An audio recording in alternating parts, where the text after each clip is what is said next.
Peace, peace, peace, peace, peace.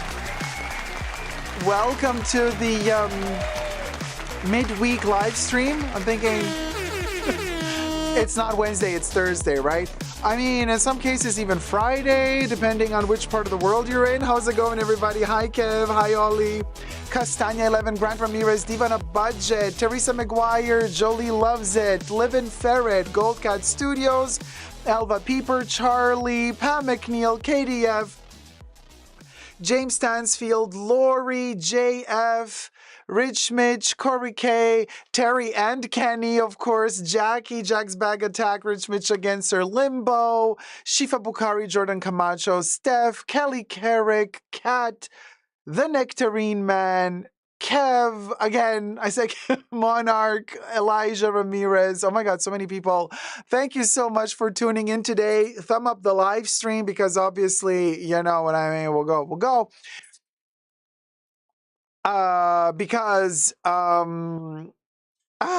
So we're having an issue with YouTube's policy again. One of my live streams has been demonetized yet again. So please, housekeeping. We love you, YouTube. We love you, gentle algorithm. Just keep it we got to keep it very clean. We got to keep it YouTube advertiser friendly. So please, just a word of caution. We're going to stick to fashion. We're going to, just for a couple of live streams, we got to keep it very clean. And all of the other talk that we're not allowed to do here, we're going to do in the after shows on the weekends. So join the after show, become a tier 2 member or a tier 2 patron. And at the after show, or better said, in the after show, we get to talk about everything. But there's, it's a very messy situation currently in the landscape of every social media. I don't need to tell you. It's very complicated and things are hi, Debs. So we're just keeping it. But of course, yes, Kev, we're going to keep it sanitized. But of course, we also have our little codes and lingo. So IYKYK. Okay, so thank you guys so much. That was just PG-13. Thank you, Gold Cat Studios. Hi, Naked Eyes. How's it going? Hi, Kat. Yes. So, but it's okay. I mean, we understand. It's fine. It's not like we're no longer ourselves. We are ourselves. We're just being clever here. And obviously, if we keep it up this way, I'm not going to get monetized again. And of course, when they demonetize you for one video, then they put you in a sort of a shadow ban. So then they push and promote your videos, also future live streams, not to so many people. So hence why the views are also lower at the moment. I have to kind of get out of that slum, which I will. It just takes a little bit of time. And, but if we keep it going this way, you know what's going to happen. I'm going to have to sit here with you and every 10 minutes do, okay, and this portion of the video was sponsored by, and then I'm going to have to take the sponsorships of those weird brands that nobody wants to really buy. You know what I'm saying? But we got to survive somehow. Hi, Josiah says, just like your white shirt, LOL pristine. Thank you. Thank you. Says, yeah. Humble and Clinton. This little thing keeps turning around. So my little cookie double C. Hi, Akolu. How's it going? Jolie says, it's all going sideways, so let's be good, little citizens. No, Jolie, you know what I'm saying. I mean, I'm not trying to be funny. It's serious, but my livelihood is at stake. So we got to keep it clean. But thank goodness we have our after shows on the weekends, which allows us to be, you know what I mean? Let the guard down a little bit. Hi, Bellissima. Hi, Dacob. I'm new in the chat, but I've been watching you for years since the Jeremy Scott days. Wow. Man, you've been around for 11 years then. Welcome, sweetie. Welcome to the chats. Boy, oh boy, have I got one heck of a show for you today. There's a lot of topics to cover. So much so that we got to jump straight into it because I don't know how I'm going to get through all of this. Shine bright like an eye. Yeah, there you go, Kat. That's the one. You know what I'm talking about. That's exactly what I'm talking about. So, first of all, just wanted to begin with Prada, because this is the news that's kind of hit just a couple of days ago. Well, actually last week, you guys. So last week, Prada announced that they might, well, actually, no, even more than a week ago, but It's been all over the news since 1 week. Prada has announced that they might be interested in purchasing the Versace brand. Rumors here, rumors there. Ever since the merger between Capri Holdings and the other company failed in America because the Department of Economy, whatever it's called, said no, you can't merge because you're monopolizing the commerce. So, plus sales of Versace were not so good. So, they're letting go. They're basically, Michael Kors is selling off Versace. Prada might be interested to purchase it. Prada has not purchased another label since the 90s. They focused internally, growing their own brand, their own strength. So since the 90s, they haven't purchased anything. So for them, it's a kind of a brand new thing now. Are they really going to jump into this venture to purchase Versace? Versace has performed very poorly in the past years. So here's what happened. Prada was given, and everything I say in this live stream is for entertainment purposes only, not rooted in truths or facts. Everything's alleged and just my opinion. Prada was given a 4-week head start into being, like, of all the brands or all the companies and corporations that are interested in purchasing Versace, Prada was given the first dibs, glimpse, and look into Versace's earnings, financial reports. So Prada is going to get 4 weeks' time before any other brand gets an opportunity to look into Versace's finances. Prada is going to get 4 weeks' time starting now, or maybe starting a couple of days ago, to assess the situation, to see, how the whole Versace business plan is structured, allegedly, everything, of course. And they're going to get that first dibs on, do we like the numbers? Because those numbers are important for them to see in order to also assess what's the worth. How much money are we ready to risk? Are we going to invest a lot in this brand? Like, how much are they asking us to purchase the brand? Is the price too high as opposed to how much the brand can bring us profits? Apparently, Barclays Bank allegedly is also involved and is going to give their 2 cents on the matter as well. So before the announcement of Versace being sold or not, I guess we're going to have at least another 4 weeks ahead of us while Prada is assessing the situation. And then after that, if they, let's say yes, then we're going to get an official statement, Prada bought Versace. If they say no, then they're probably going to open up to other brands that are waiting in line. They're going to probably open up, looking into the finances for other brands. So that's going to then postpone the sale of Versace even more in that case, as every brand gets a chance to kind of look into their finances. So I don't know. Live in Ferret says, I don't want to see Versace just go away. No, neither do I. But Kev says Prada also screwed Helmut Lang and Alaya when they bought them back in the late 90s. So we are worried. But I guess it can't be much worse than it is now. It's quite bad now, you guys. And here's the sad thing, though.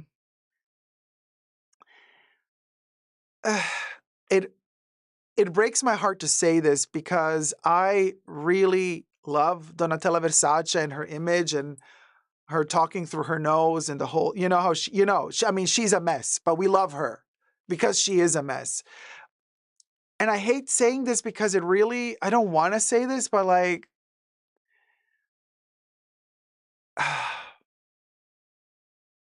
I feel, just in my opinion, that she's partially the reason why Versace is not selling well. And it saddens me to say this because I love her as a persona.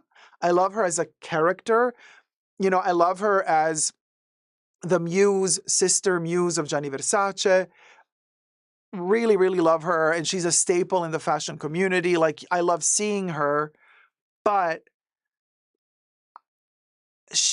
she doesn't have the same talent that her brother had, obviously, right? So, and this is why Versace hasn't evolved, in my opinion, since the 90s, because the collections that look great are the collections where she uses Gianni's prints, when she uses Gianni's patterns, when we're kind of digging and rehashing the archives over and over and over again, like that's Versace that we know, and it works, but it also doesn't always work. And then when she does something that's not Gianni's patterns and Gianni's archives, if she tries to go her own route, that never sells. So, and this is what's been kind of chipping at Versace, the brand's survival these past decades. Also, the lack of consistency, especially in the male collections, like from one collection to the next, there would be so many inconsistencies. It's not like you see a thread going through the collections, which makes the brand so recognizable. There's always going to be a complete shift, like a 180-degree shift in style, in themes, from collection to collection, which means that makes it very, very, very difficult to build up a returning customer fan base, because you make one collection that's focused on specific style. People love that style, but the next season you're not reoffering that style with innovation. You're switching style completely, and then the next collection is going to be a totally different style. And this has been quite disruptive, in my humble opinion, for the Versace, economically speaking, right? Because of the sales that they kind of kept losing because they didn't maintain a clear structure in terms of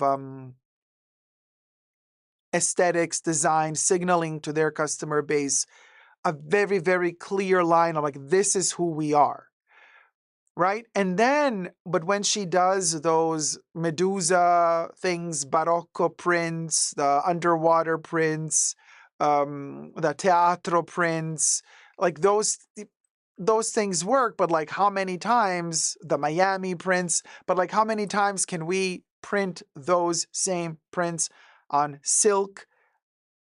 You know what I mean? At a certain point, it becomes like museum shop merch. You know what I'm saying? So Versace is amazing and I love it, but it's museum shop merch at this point. Like I buy stuff from Versace outlet only when I find pieces that have their archival Gianni 90s prints. That's what I buy. Or when they have Gianni 90s cuts, tailoring, specific suits, jackets that have specific shoulder cuts, specific lapels. Like that's when I buy Versace. I don't buy Versace thinking, oh, this is new. Last time I bought a piece of Versace that I thought, oh, this is new was 2000, I don't know, 5, 6, no, 2010, 2010. Also on sale, but not outlet, but on sale in the boutique. They had like these Frankenstein-shaped boots, which I loved because they look like Frankenstein boots. But like that was 2010. It's 2025 now. So Katie, yes, Donatella had Versus. So Gianni gave Versus to Donatella, to his sister, and said, "Here, do with Versus what you want." And she was responsible for Versus. Versus was quite different from Gianni. It was very interesting to see how they developed in parallel. But oh my God, he ruled the world back in the 90s. And also Versus was amazing. I have a couple of pieces from Versus from the 90s, which are amazing. So there's nothing wrong with what she did at Versus. But yeah, it is what it is, you guys. Anyway, Kolu says, such a strategic approach to purchasing Versace. Yeah. But it's not like a strategic approach. I'm just like analyzing, like this is what Versace has become. Like you buy those prints, those classic prints on silk or pillows or shirts, pants, whatever, jackets, and they're at the outlet and they're going to be super reduced. And that's your classic reference to Gianni. And it's very much so museum shop merch. But I'm thinking, if they get a new artistic director, if Prada buys Versace, then they might bring in an evolution of Versace. Just like, Carl really delivered an evolution to Chanel. Like he delivered Chanel, but he catapulted it into the future. Now we're lacking the future. Now Chanel is just referencing archives, archives, archives. Let's see what Matthieu Blazy manages to do when he comes online. That's going to be funny. But so his first collection is going to be, I believe, the Cruise 25-26 collection. No, wait, no. His first collection is going to be presented in October.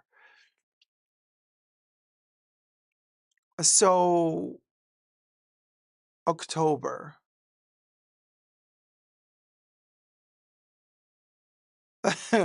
Wait, what's in October? Is that the spring summer collection? Oh my God, Kev, help me out here. I think October, if he's going to show his first work at Chanel, okay, so thanks, Kev. Matthieu Blazy's first collection for Chanel is going to be spring summer 26, which will be presented in October of 2025. And then we're going to see how that's going to work out. You know what I mean? Like, is he going to bring in something new? Matthieu Blazy, and we have something to say about him. I don't know how much of the gossip am I allowed to share here. As I share the gossip, you can tip your host right there.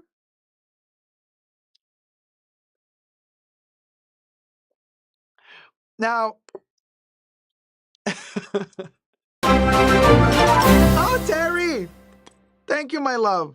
Teresa McGuire donated $45. From Terry and Kenny. Terry and Kenny. Let me add both of y'all's this. We are going back to Bubbles' head, baby.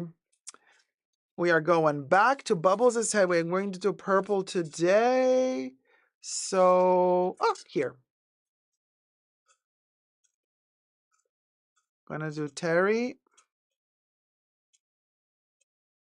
We are filling out Bubbles' head slowly but surely. And it's really gorgeous because she's filling up with all the names throughout time. It's going to be really beautiful to see the head fill up. This is Bubbles the bot. And we're going to add Terry and Kenny. It's a little bit hard to write with these markers because the foam has a tendency of popping out little pebbles. So I have to like really focus and do it gently so that I don't, you know what I mean? So that I don't destroy the foam. Okay, almost there.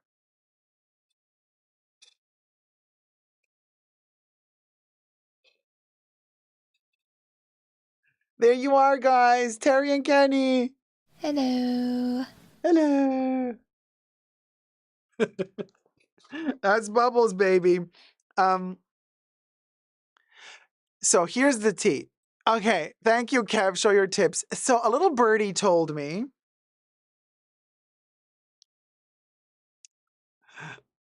Birdie, I'm gonna say it. I'm just gonna say it, Birdie. You know who you are. But here's the thing. So here's a little bit. So apparently, allegedly, somebody told me, and I can't remember who anymore. Okay, that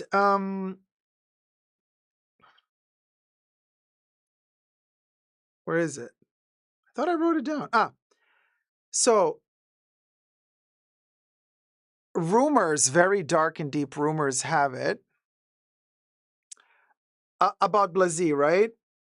And I didn't know this. I mean, I suspected something weird, but this is like hardcore rumors, right? But we don't know where they're coming from. That he pushed allegedly everything, Daniel Lee, out of Bottega Veneta.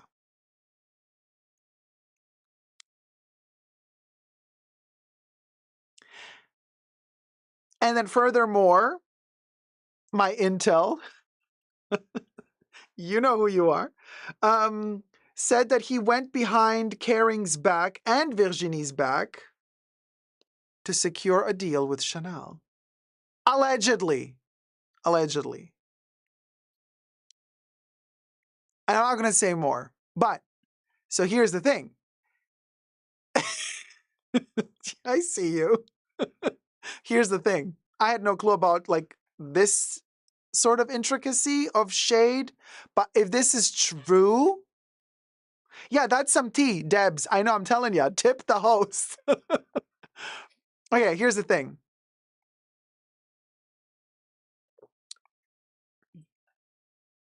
What are we going to do? Is he going to be able to deliver quality at Chanel? Like if this was a master plan, if he was trying to do this since, I mean, talk about um, an evil character origin story. Talk about an evil origin story. Like he is, if this is true, like he must have been planning this for years. Like weaseling into Bottega Veneta, managing to kick out Daniel Lee, allegedly, and then planning immediately.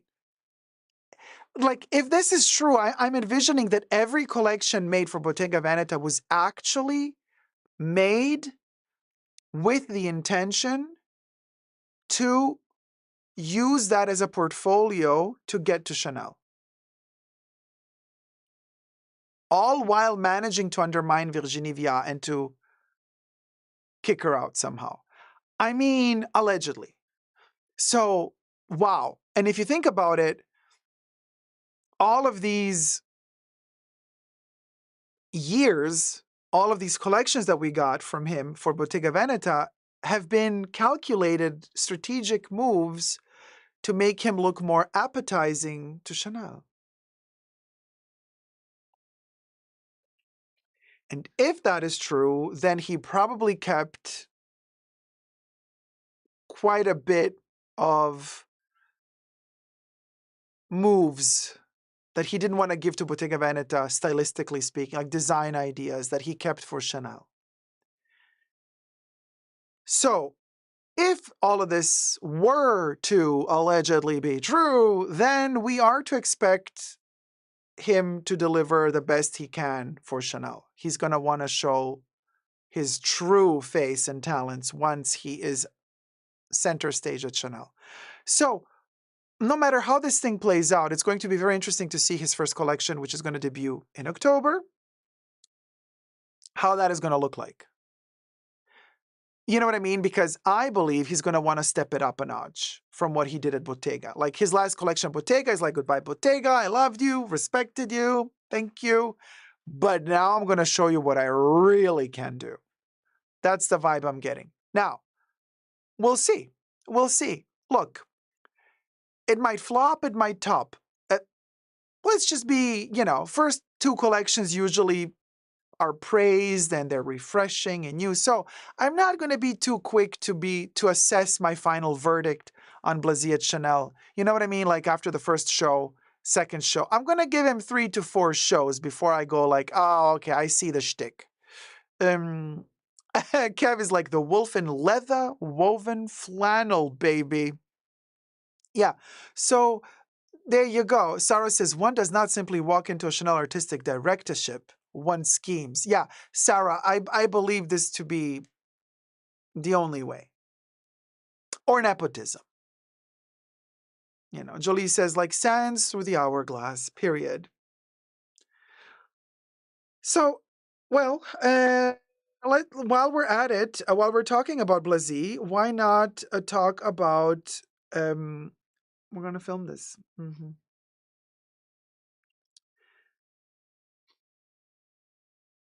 So that's that. Yeah, and now let's film the next one.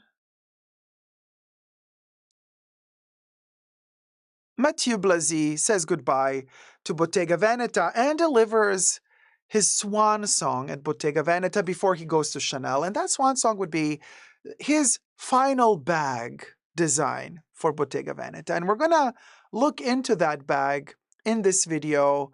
And then I'm going to show you also a little extra something of a bag in this video. But First, subscribe to my channel if you haven't already. And of course, everything I say in this video is for entertainment purposes only, not rooted in truths or facts. Everything's alleged and just my opinion.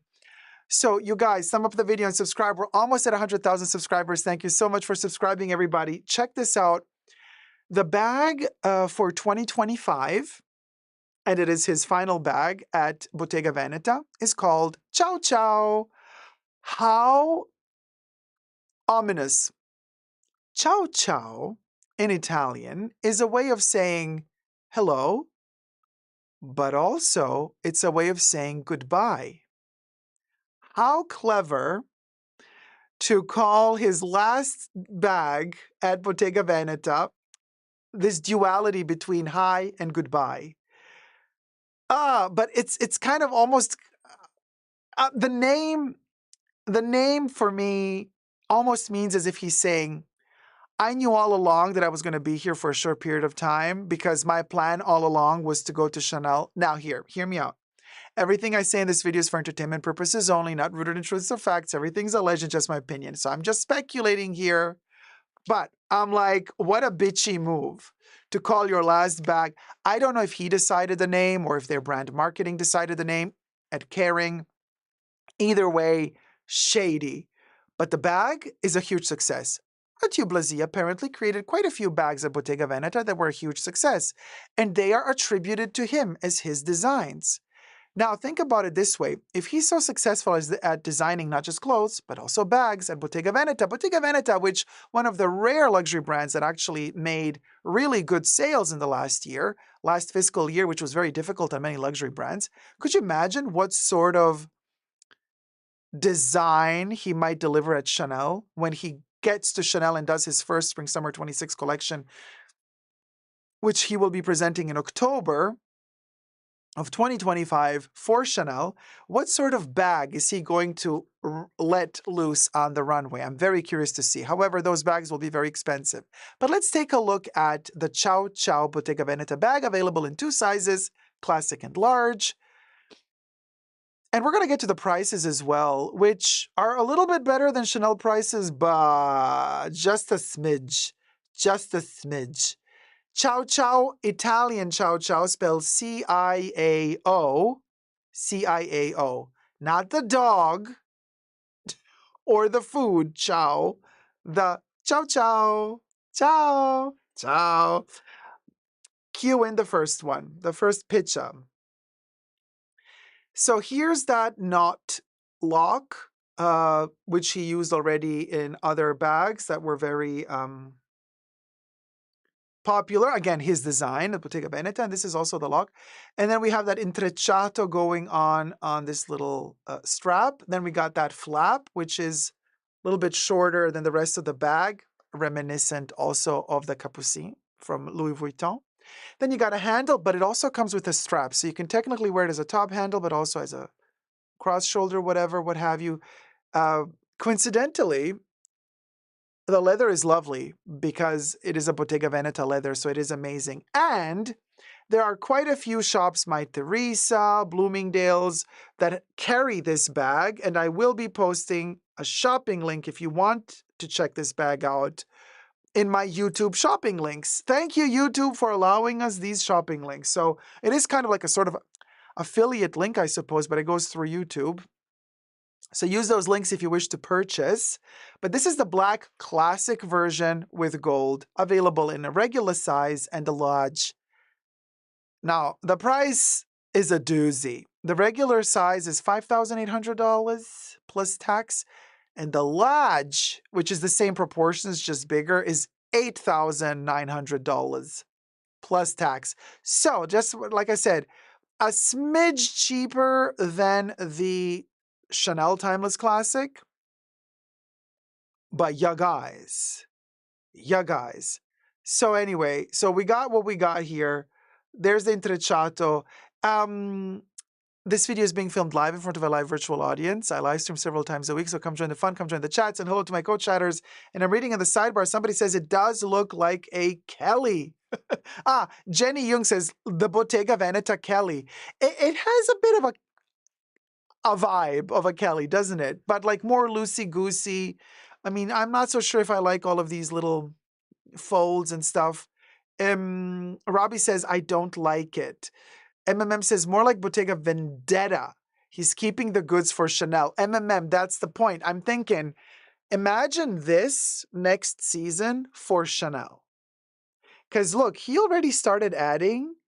He was hiding it, but now it all makes sense to me. The grommets, these classic Chanel grommets that are usually contrasting, right? If it's a black leather bag, they're going to be either gold or silver.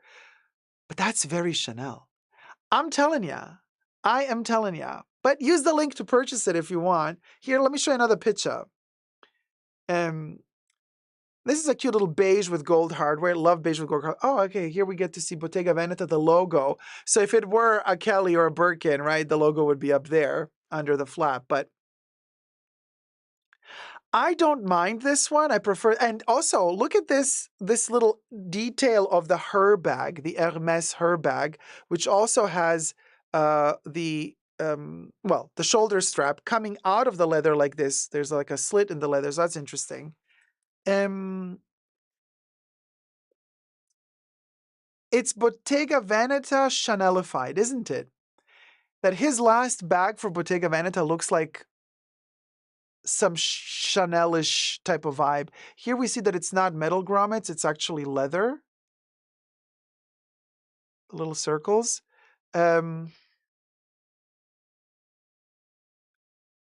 There's a bit of Bottega, there's a bit of Hermes, there's a bit of Chanel in here.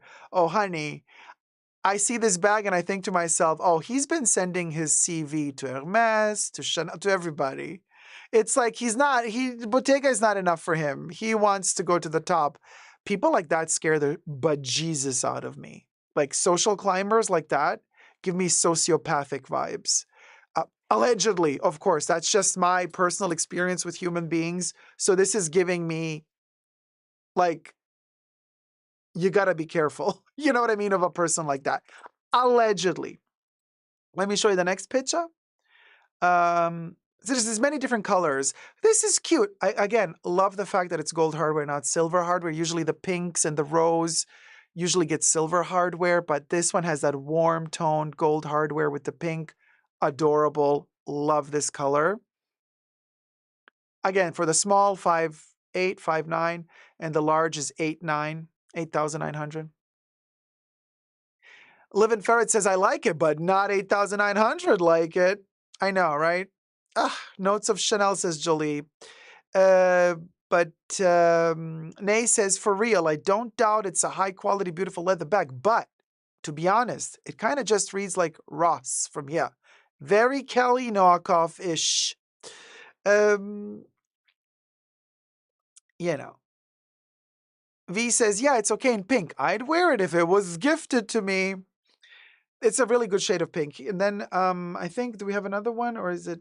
There you go. This is the classic or small. This is the $5,800 or $5,900 version in burgundy. It's like a purple-esque burgundy with gold hardware. Also a beautiful color. Yeah. And apparently everybody is going ballistic for this. Whoever managed to score one either as a sample or like to borrow and then give back to Bottega to wear at New York Fashion Week, those people were like trending like crazy. Everybody was like begging them, please, like sell it to me. Give it to me, Rachel. Give it to me, please. But here's now my version of my personal it bag this season. Now I know this is, if you got a lot of money, by all means use my link and I get the commish and buy this bag. But if you don't want to spend the $6,000 to $9,000 for this, and I kid you not, hashtag not sponsored, I swear to God, I was at Walmart yesterday. I was actually there looking for some berries, because they have like really good berries at the moment, and for some toy dinosaurs. That's a whole other thing. Go check out my Totally Dacob YouTube channel for pop culture, for all toys and stuff. But on my way to the toy aisle, I passed by the bag aisle. And yes, I always pass by to check out if they have a little work-in, just to give it a look, to see how they look. No, there was no work-in. But to my surprise, and I'm going to post a shopping link to this bag as well, I found this.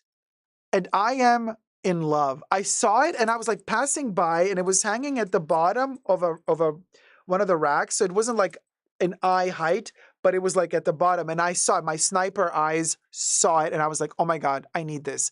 And it's giving me Hermès vibes, but not Kelly or Birkin Hermès vibes, more the stable horse vibes. In freaking love with this one. I love the maculato.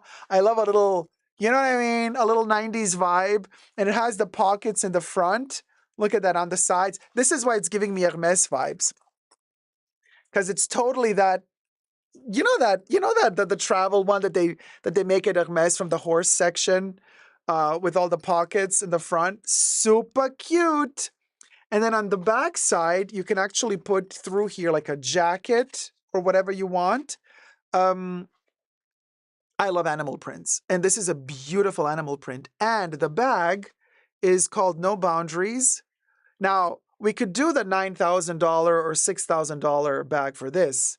Yeah, but this one is $8. So let's take away 3 zeros. $8. It's actually $7.80. And yes, this looks like the Hermès grooming bag from the horse section, but the beauty of this bag is that it's in mesh, and they have it in a plethora of colors. You don't need to have like the leopard. I love the leopard version. I saw the leopard and I'm like, oh my God, I have to have this. But it is mesh, so it's like a web material. So you get to see, you see the netting? It is so, so, so cool, but very, very sturdy. So it's never gonna, and I bought it, I was thinking, oh, so I can also use it as a laundry bag, It's a fancy bougie laundry bag. But then I noticed as an interior pocket with a zipper, and then I noticed that the straps, they're not cheaply done. You know how usually these bags have the straps just sewn here? And then this strap kind of is cut and it's sewn on the inside and that's it. Not this one. This one goes all the way to the bottom. So this whole strap is sewn onto the fabric completely. So it's not going to tear easily if you stuff it with a lot of things. The bottom is black, just like the pocket. And these extra pockets on the sides are so practical if you want to put a bottle of water or something, you know what I'm saying? There you go, Chally, Chally water. Love it. It's like, and it is reminiscent of the Hermes grooming bag in a way. So $7 something. I got the shopping link for you down below if you're interested. This one is really beautiful. And I'm not going to use it for laundry. I'm actually going to wear it. So I get to the cash register. I find and it's foldable too. Yeah, super easy. I have 2 t-shirts in here. I also bought some t-shirts, but so I get to the cash register and the lady's like, do you need any bags today? So I have my dinosaur, I have the t-shirts, and she's like, do you need any bags today? And I'm like, no, I'm going to use this. This is my bag. She's like, clever. I'm like, yeah, sustainability. So I'm definitely, this gorgeous, seriously. So let me just take my t-shirts out quickly. The t-shirts were on sale as well, believe it or not. Because they're like, they still had some like Halloween stuff. So I got my Nightmare on Elm Street, 100% cotton, by the way, for $5. I'm like, yes, check this out. Freddy Krueger in the house. And then I also got, I got my, I love my horror movies, and I got my Scream shirt. So anyway, so now that I got my shirts out of the way,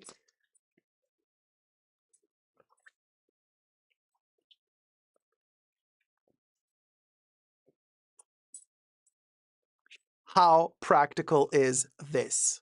Love it. And I love my animalier prints always. So that's my version of the it bag of the season.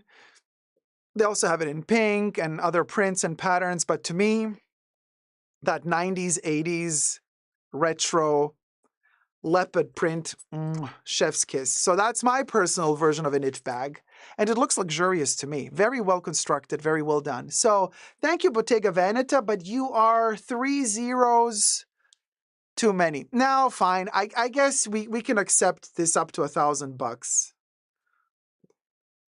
but not 6,000 for the small one and 9,000 for the big one. You gots to be kidding me. We won't bone yesterday.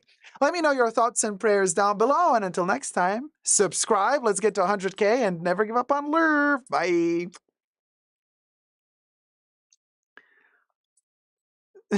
So Dacob has come back from the hunting trip with scores. Oh, hi, Deborah. Yes. No, you guys, I did not expect this. This is so beautiful. And just for the record, I'm not even joking.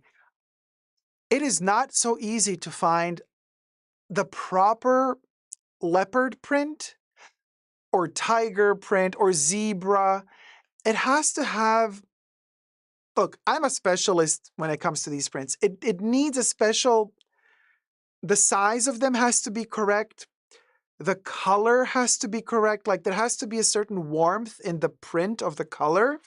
And this one really nails it. This is a really, this is like old school Dolce & Gabbana, IYKYK 90s. Hi, Gloria Retinos. Oh, good morning. Waking up from the nap. Hi, Jody R. Bye, V. This is a very good leopard print.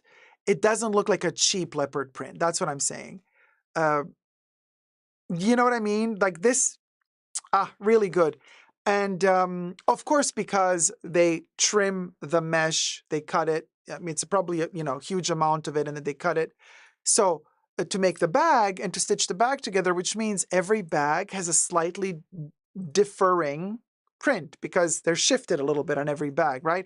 So of course I looked for the pattern version that I liked the most. Oh man, this is so cool. I'm not gonna like stand up now, or am I gonna stand up? This thing, oocha. I mean, oh my God. Yes. Like this is the vibe. This is spring, summer for me. It's the leopard. And not many brands have been doing leopard lately. So for me, this was really chef's kiss. I was hoping that they had like also like some pants or something, but I didn't see any of it. They only had the bag. I was like $7.80. Yes, please. This is perfection.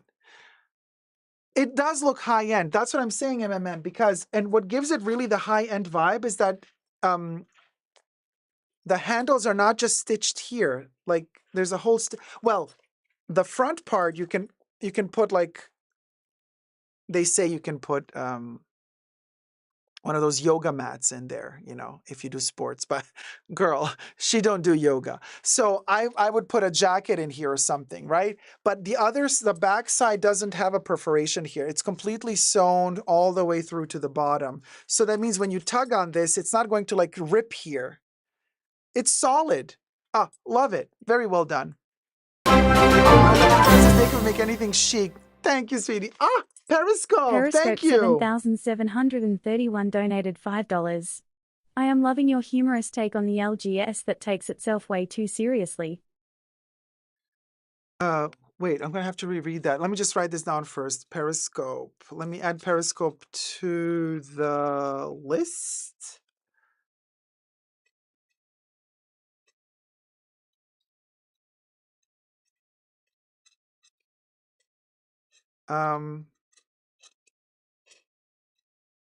Ooh. Oh my gosh, hold on, you guys.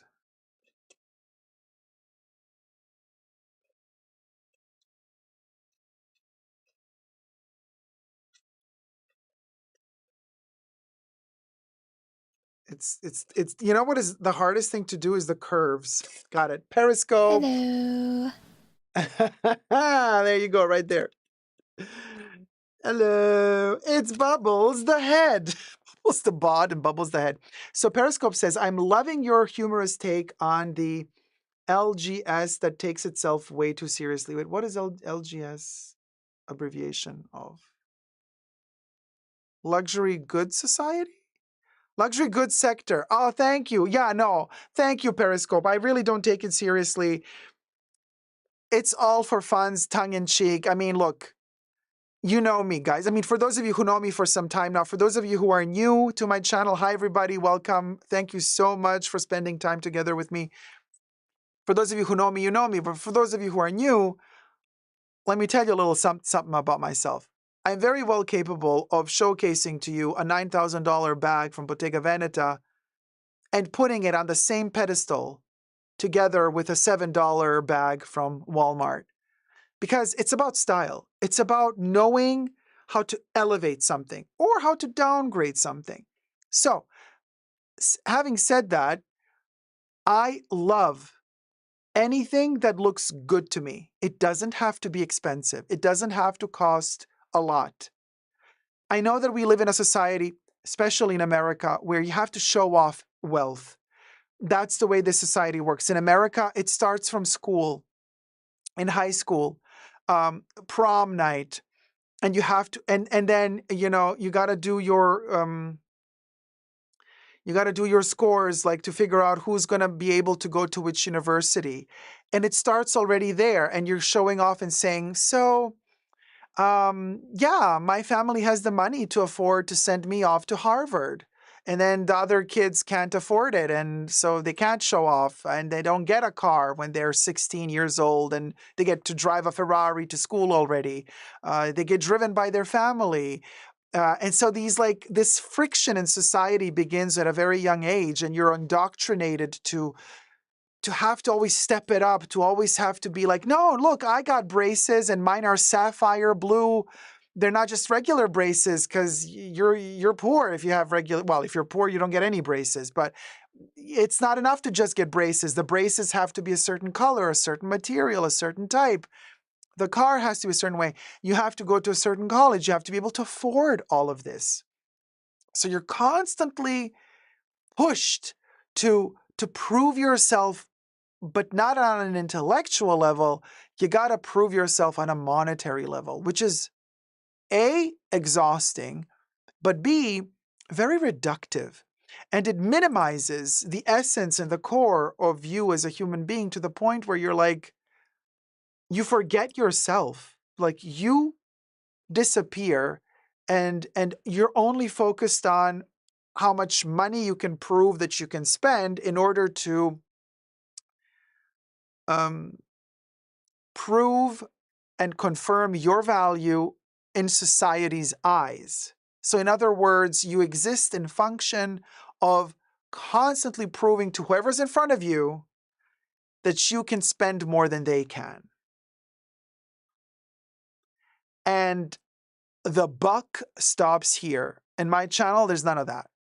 I do love some really expensive things, but I do love some really affordable things. And I love them equally. Okay. So for me, yeah, if there's a fun moment when I can say, oh, good, I can afford something a little bit more expensive now, yay. But then I'm just as giddy and just as happy when I unexpectedly pass by a gorgeous bag like this. And I'm like, oh my God, wow, I was so happy. I was like jumping at Walmart saying like, this is so cool.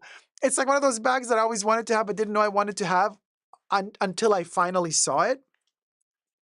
So the same applies to toys and everything with me. Like, I just know it. When I see the right thing, I know it. I'm like, oh, that's the thing. This shirt as well. So I was looking as sales were beginning, end of the year. I love white shirts in general, adore white shirts. So I'm looking for all sorts of white shirts, but I don't really know, like, okay, let's see how they're going to be cut, tailored, always looking for something new, preferably when the buttons are covered with this extra, when they have this extra little flap covering the button, nice. Usually shirts nowadays are tailored, like slim fit, don't like it, heffa, but also I just like them oversized, like really, really huge. And I stumble upon Woodwood. I haven't been checking out Woodwood in forever. And there was this shirt with this caveman print on it, really, really kind of interesting, bizarre. But the cut was just so beautifully oversized and round, and nobody wanted it. It's been around for a while because like they discounted it like 4 times. It started off at like $400 and it ended up at $60. And I was like, oh, yes! Snatched it up. I saw it. I knew I wanted it. Lucky that the price was okay and I got it. Beautiful, thick cotton as well. Love it. So anyway, Jody says, that started in my school at age 12. It's so hard to break that mentality. It can be done, though. It can be done. It just takes a lot of work. Yeah. Deborah C., I do love great design in some items, but not slavishly. Or lavishly or lavishly? Fashion sense is innate, not bought, says Bellissima. Style. Fashion sense, fashion comes and goes, you know. Style is forever, as Coco would say. Jolie says, went to Lake Brantley, the wiki said, and the celebs and sports folks who went there S long? What does that mean?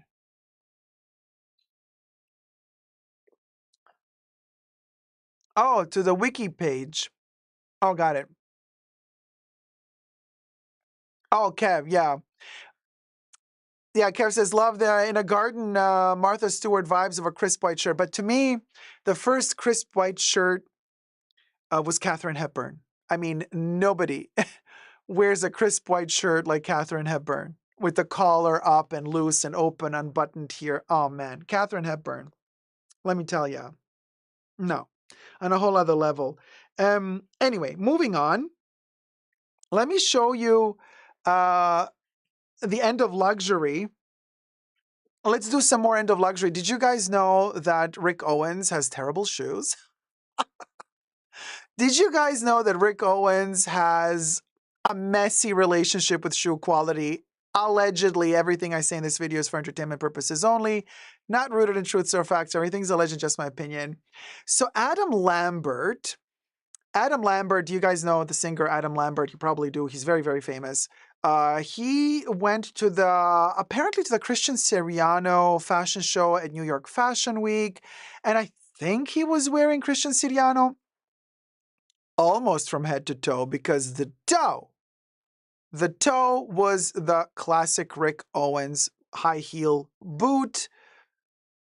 Let me show you a picture of Adam Lambert walking to the Christian Siriano show, courtesy of Afra's Explorers. Afra's Explorers, there you go.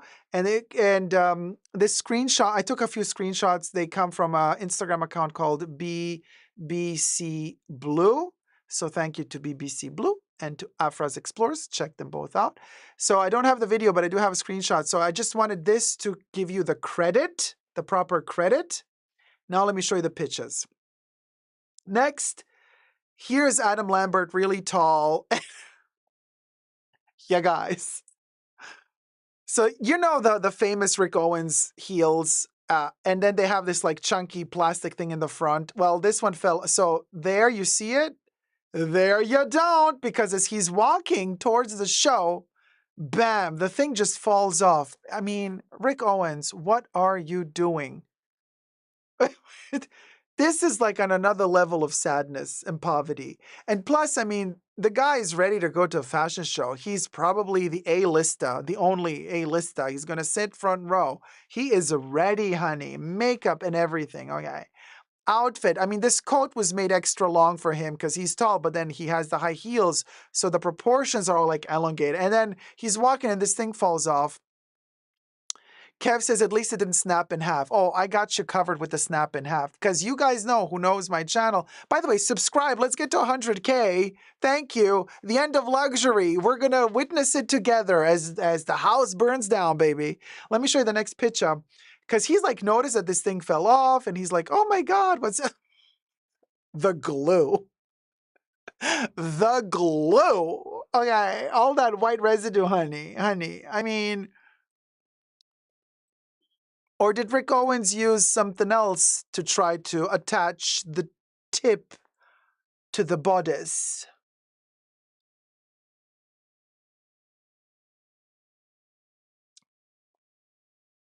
Allegedly. Well, Ricky, your glue didn't work, honey. So let me show you another picture. But yeah, man, oh man. And then you can see that kind of heel that's like kind of translucent for this version of the boot. And then my goodness. Then we got a next one.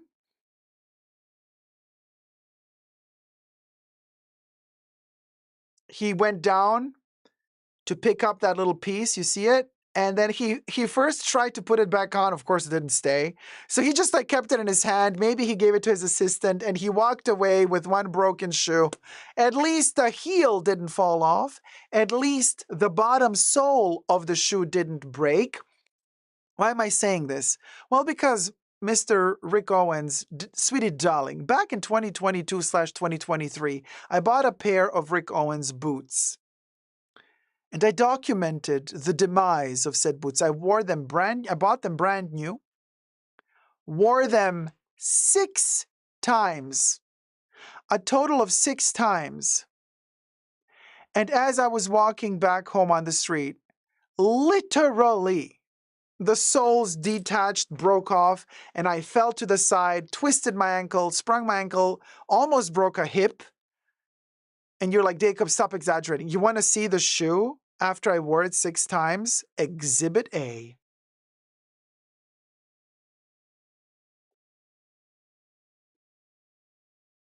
And you might think, oh, that's nothing, not a big deal. Both of them, the left and the right one, broke off at the same time. Next picture, Exhibit B. The travesty. And this also shows us that this entire sole was not even sewed on or stitched or anything. It's just glued on. Again, that same glue that Adam Lambert's shoe had. Now I'm starting to think that Ricky was using some other liquids for my shoe as well. Y'all, I almost broke a freaking hip after 6 times of wearing these mofos. Next picture. There, just so that you see the Rick Owens logo. Vero Cuoio means real leather. Made in Italy, size 42. Look, this thing just tore off like it were a piece of paper. Like it were a piece of paper. This part is under the heel. Okay, so I kind of like opened it up to show because I had to take the photos to also document it for you guys, but also for the return because I demanded my money back. So I had to kind of document them from all sides. So that's why I kind of like took this out to show like it completely tore off. For the leather to tear like this, it also means that this was probably bonded leather, not even like full grain leather. I mean, allegedly. Anyway, almost broke a hip. I survived the Rick Owens shenanigans. Now Adam Lambert also had to survive his shenanigan moment because, yeah, his heel didn't break off. But think about it this way. That chunky part from the front of the shoe, when that thing fell off to the front, he could have stepped on it by accident as he's walking. You don't see the thing falling off. It could have fallen off to the front, as it did, and with his other foot, he could have stepped on it, twisted his ankle completely, fallen down, and really hurt himself. So I'm telling you, Rick Owens, these are like dangerous contraptions you're building. Please have some decorum and give us some quality control. The end of luxury, as they say. It's literally in our faces and in our hips as we keep falling on these things. Let me know your thoughts down below. Have you had bad experiences with Rick Owens shoes lately? Let me know down below. Thumb up the video and subscribe. Let's get to 100K. Love you loads. Bye. Mary Smart says Rick Owens shoes require warning label. To be honest, they should all be recalled. Josiah says, well, you said earlier, I read your comment, you said like, you don't have to say allegedly if it really happened. I have to say allegedly all the time because we are living in very difficult times where for looking at a person, you get sued, let alone for not dosing your words correctly. So bear with me, guys. I know I repeat allegedly a lot, but I have to protect myself. So please understand that and help me out here rather than working against me. Walking Lawsuit says, Kevy. Yeah, Kevy. Kev. Did Rick ever replace your shoes or you got a refund? Frank, hi Frank, I got a refund. And the sad part is they didn't want to give me a refund immediately. They said we're going to have to send the shoes in. And this is also one of the reasons why I photographed them because I'm like, I need receipts and I need proof. I'm not going to let you take those shoes away and then tell me like 1 week later, nothing happened to them. No. We're going to document everything. So they said they had to send them off to the manufacturer. The manufacturer had to prove that it was in fact a mistake, that it was their mistake, flaw of production. And I had to tick off that I wanted a refund. I did not want another pair of shoes because obviously those shoes have a huge technical problem. Technically, they're not built right. They're going if I got another pair of the same model, the same thing would have happened again because the construction was wrong. whoever designed the construction, the dynamics, the physics of that shoe didn't do it right. So I got my money back. I got my money back. I also implied that I could also get my lawyer involved. So that helped to them to be like, okay, you know what? Let's just get him off our back, give him the money. But I had to wait 2 or 3 weeks and then I got my money back. But I did have to wait 2 or 3 weeks, yeah. So there's that. What do you know? Can we talk about Beyoncé for a second here? Because I know that she has a big beehive.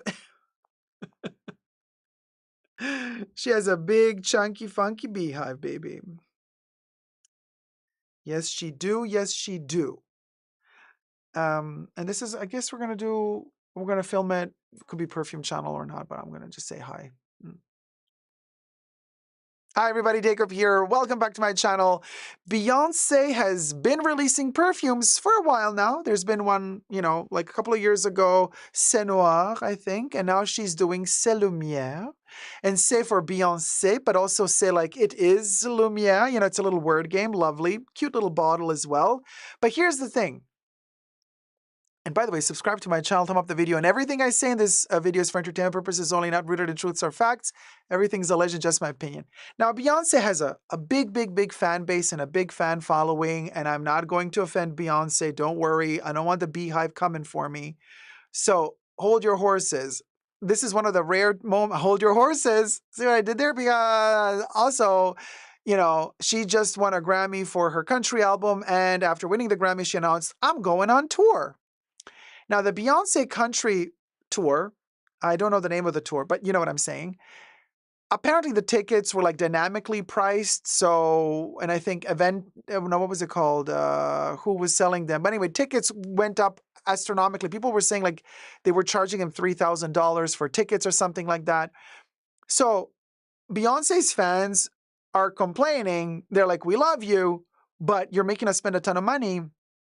And we just had one tour finish, and now you announced a new tour. Tickets went on sale and we had to spend thousands of dollars for it. And now just a couple of days after you've announced the tour, and after a couple of days that we had to, sell our mortgage to get tickets to see you, now you're promoting a perfume launch as well. Now, truth be told, C'est Lumière launched in 2024 already, but Beyoncé just issued just a couple of days ago, a brand new advertisement for C'est Lumière, which is really, really lovely to see. She's all dressed in gold, and it's all about gold. And on her Instagram account, you get to see this is Beyoncé's Instagram account. And as you can see, it looks like she's wearing a Jean Paul Gaultier Guépierre. I'm not so sure if this is Jean Paul Gaultier or not, but it looks like, especially the breast part, looks like Gaultier, very Madonna Blonde Ambition tour. She's wearing also blonde, by the way. This is the bottle, the perfume bottle. Now, we're going to get to the notes and everything, and then we're going to get to the comments that the beehive left underneath this post. But so it is a plastic container, but people are reporting that it's a very sturdy plastic, and it's a bottle inside a bottle concept where you take out from this side part, you lift this thing in the middle out, and that's where the bottle is, also plastic apparently, and then you spray it. So, and it is a flanker, or the second version of C'est Noir, which was a black bottle. Now we got the gold bottle with C'est Lumière. But it's apparently $160 for 50 milliliter, and she launched this ad just a couple of days after she launched the ad and the announcement for her new tour. So I'm going to read to you a couple of comments under Beyoncé's Instagram post where she advertises her perfume. Somebody says, "Baby, I love you, but I'm going to have to say no this time." C'est spelled like her perfume's name, like Beyoncé, so C'est Lumière. So he said, "Baby, I love you, but I'm gonna have to say no this time." Somebody else says, "I'm starting to think you got bills, girl." Do you owe the IRS? Somebody else said. Sometimes you gotta tell Beyoncé no. You look amazing, but please don't sell us anything else. Girl, do you have gambling debts like Bruno? Read the room. We only have blood left to give, Queen. You may not break our soul, little quote from the song, but you broke our wallets. And these are all her fans. This is the first time that we are actually experiencing the Beehive gently. They're not coming for her in an arrogant way. They're gently letting her know, hey, Queen, we got no more money left. We paw. Somebody else says, girl, I love you, but you always asking for more money. Do you not know trauma we endured watching blue sections turn to gray this week? Log out, bae. This Instagram commentator is referencing the selling out of seats at all of her tour venues. You know, when you like want to click for a seat and it's like first they're all blue, but then as they sell out, they turn to gray, so you can't click on them anymore. So she says, do you not know the trauma we endured watching blue sections turn to gray this week? Log out, bae. Somebody else says, Beyoncé, please, I don't have any more plasma to give. Read the room, Beyoncé. We are broke. Somebody else said, I'm on a budget. Somebody else says, until you stop Ticketmaster from robbing us, stay off the internets. Even though it's yours, the internet is yours. These are obviously all fans respectfully letting Beyoncé know, girl, we got no more money left. Somebody else says, listen, Queen, Energy Stadium better smell like this fragrance for as much as I paid to go see you in Houston. Love you, bae, but no más, por favor. We love you, but no. Somebody else said, girl, we out of money, somebody else said. Bae, please, one thing at a time. We are poor. We are fighting for our lives, somebody else said. Girl, you really ain't got no manners. Find you something else to do. We don't have any more money, Giselle. Bae, we have nothing left to give. Say, bae, I hear you like we broke. These comments are sending me, but I'm glad y'all said it. My girl tearing us up. Drinking your liquor, wearing the boots, buying the hat. I can't no more. I'm about to eat ramen for the next 4 years. Now, I mean, we'll go. What can I tell you? Now, let's get to the notes of this fragrance, since this is a perfume channel after all. We got top notes, Italian mandarin and black pepper. Mid notes, rhubarb and jasmine sambac. Base notes, patchouli and musk. Your regular warm toned fragrance. They say it's made in France. Actually, they say C'est le Mieux by Beyoncé is a fragrance created in France. Not sure if it's made in France. Created in France means composed, but not necessarily manufactured. Encased in art crafted and designed by the artist herself, this perfume features a unique blend of notes that include Madagascar, black pepper, and Italian mandarin in the top, jasmine sambac absolute, and rhubarb in the heart, and Indonesian patchouli and skin musk in the base. Then on the perfume, somebody comments, this smells like platinum from Bath and Body Works. Somebody else said, pleasantly sweet, but not too much. Solar, citrus, powdery, vanilla. It smells quite well-rounded, complex, very feminine, clean, perfect everyday fragrance. I am pleasantly surprised.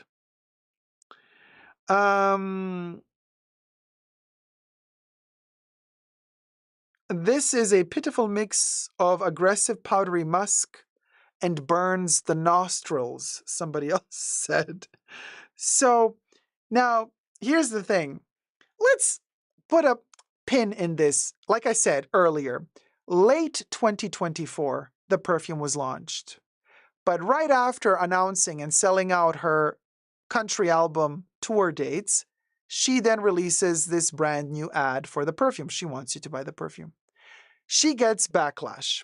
Every single comment, almost every single comment, like over 90% to be euphemistic, of the comments underneath this Instagram post by Beyoncé were telling her, we got no more money left, girl.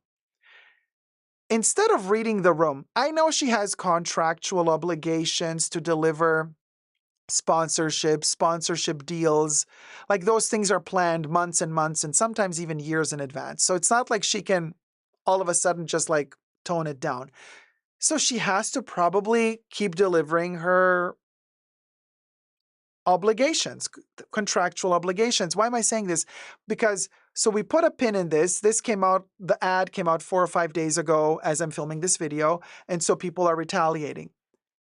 Just today, or by now it's probably yesterday, she posts another post, this time trying to sell us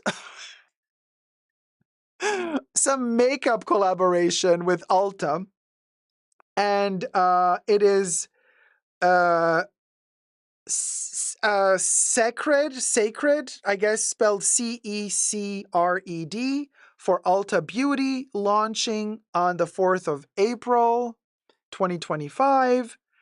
Available exclusively at Ulta Beauty, coming April 6th, 2025. She has a new ad, dressed in white, selling us makeup collection after she got the backlash for the perfume. So you can imagine what the comments were. People said, wait, I'm still paying off my Beyoncé tickets. Bruh. And somebody says, no, you carry on. We are spent. See you at the tour. And it better be 3 hours long. Yeah, you definitely don't be reading the room, boo. We don't have any more money for you. We told you that 8 posts ago. Cowboy Carter tour was the last straw. But she keeps posting ads for makeup. Ask Ticketmaster for it, because we don't have it, said somebody else. Just spray it in the air at the concert because we don't have the money. This is insanity. I'm sorry, Beyonce. Like, I respect you. I'm super glad that you are an empowered, beautiful, gorgeous woman with the voice of the angels. These are rough times. Like, tickets going for thousands of dollars. And then right after that, you're like, oh, and by the way, get my perfume for 160. And then like 5 days later, like, oh, and by the way, we're going to have like a whole like range of makeup and stuff at Ulta Beauty. Buy all of that, y'all. Please, Beyonce, come on. And let's not forget, you can love your idols as much as you want, but don't forget, I don't know if she's a billionaire by now, but she's definitely a multi-millionaire. And most of the people buying her tickets, buying her merch, are not billionaires. Most of the people are not even thousandaires. Is that a word? Millionaires, 100,000daires, 10,000daires, 1,000daires, hundredaires. Most people are not even hundredaires. Most people are just dares. They just dare to live at this point because it's dangerous to even live.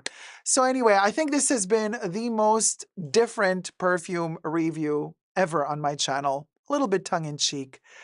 But why did I make this video? Now on a serious note. On my main channel, I've been talking about the end of luxury. And I've been also trying to, on my perfume channel, to talk to you about how to purchase perfumes, how to deal with consumption of fragrances. And I've been trying to tone it down, and I've been trying to be more thoughtful in my purchases, make a differentiation between what I want and what I need. And as Vivienne Westwood would always say, buy less, choose well, make it last. I know that consumer territory and mentality in our society at the moment is crazy. It's like buy more, more, more, more.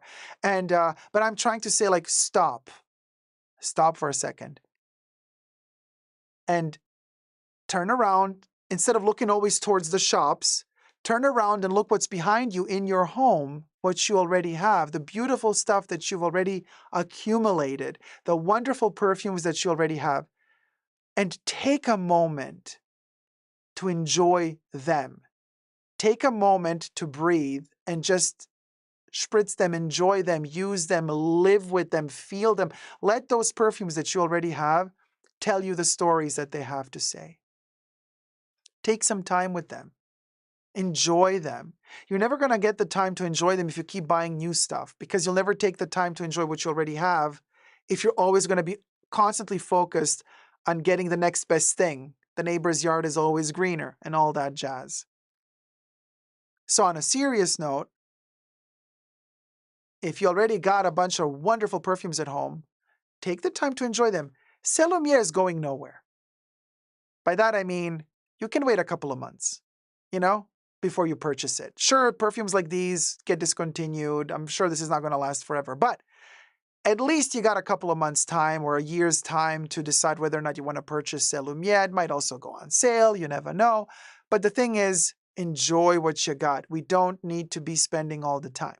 We don't need to fall for the FOMO every single time. We can take a breather, you guys. These are difficult times. Be gentle and kind to yourselves. Take the time you need to slow down. It's okay. It's okay to slow down.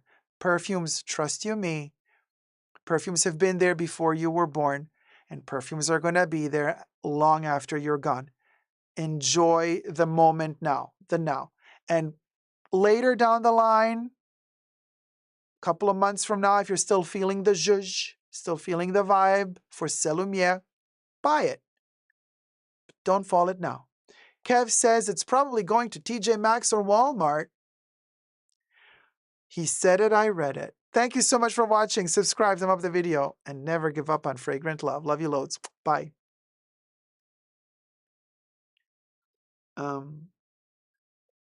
So anyway, thank you, Bellissima. The closing was lovely, Dacob. No, because at the end of the day, we can laugh, make fun, joke about these things. Hi, Nicole. How's it going, pancakes?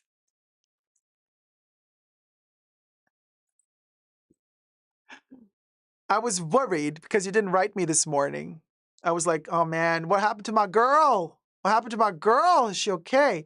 Josiah says, so true.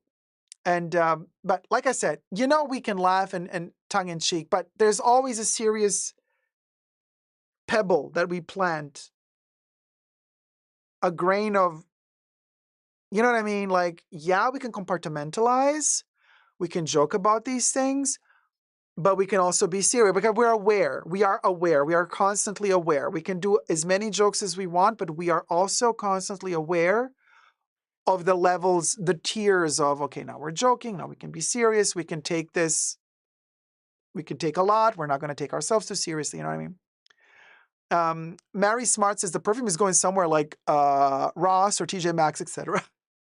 Nicole Pancake says, I had my big event today for my boss and it was fabulous. Congratulations, did it go well? Yay! Quinn. Nicole Knott says, I love that you are saying this. It's a blessing to be grateful for what you have. It really, truly is. Oh, Sarah, thank you so much, my love. Much Sarah's appreciated. donated $15. Thanks for the reminder to be gentle to ourselves and slow down. Oh man, you guys are the best. Thank you so much. And especially now that, YouTube has demonetized several videos of mine, this helps a lot. Because when they demonetize my videos, they also chop my algorithm, so I get less views. So then the videos that are not demonetized get less money as well. It's all a mess, but I'll battle through it. It's not the first time that they've targeted me and are bullying me. It's not the first time, so we'll get through it. But your help is super appreciated, you guys. Sarah S., let me add you to Bubbles' head, baby.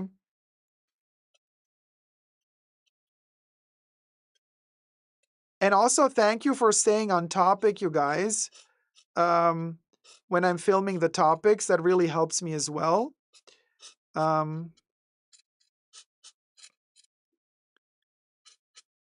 Because, and also for, not talking about certain things really important because that's why we got demonetized in the first place. Here you are. Hello. Hello, Sarah. Hello, darling.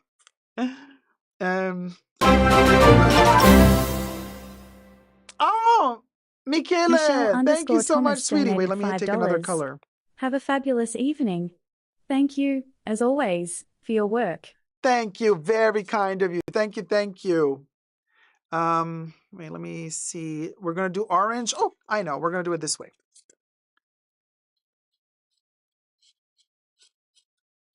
So, yeah. Nicole says they demonetize more. Yeah, Nicole. Just yesterday, the stream from 2 streams ago was also demonetized. Yeah.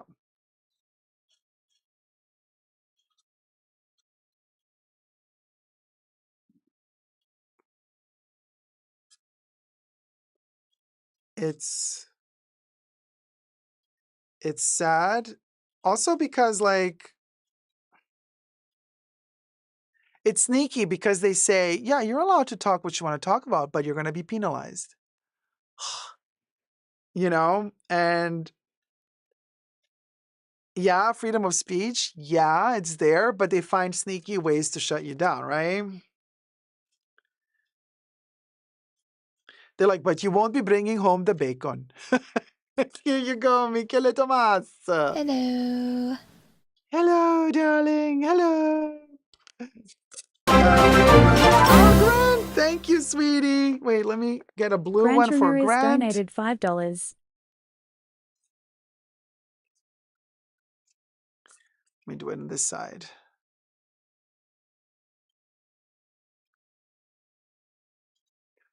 Oh yeah, Jolie, freedom of speech for me, none for thee, none for thee. Yeah, and also freedom of speech not for free. You know what I'm saying? Comes at a price.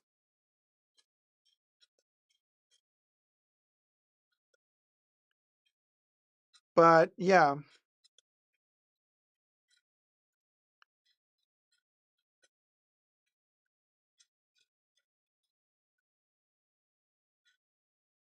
Hello, there you are, Grant. Hello. Bubbles. Oh man, she's turning into something awesome. So Gloria says, love your new location, Dacob. Can we all visit? Oh, thanks. Yes, of course you may visit. And it is basically, well, let's see if you guess. Well, I'll let you know. Hi, Lady Bradface. I'll let you know when we get to the topic, but it's connected to one of the videos that we're going to film today. Speaking of taking ourselves not too seriously, I found it hilarious. No, wait, what was this for? Was this for Megale? Yeah. Am I at the White Lotus, Kev? No. No, I don't want to watch the new White Lotus because like Schwarzenegger's son, allegedly, we're not allowed to talk about that. Okay. I don't want to get demonetized.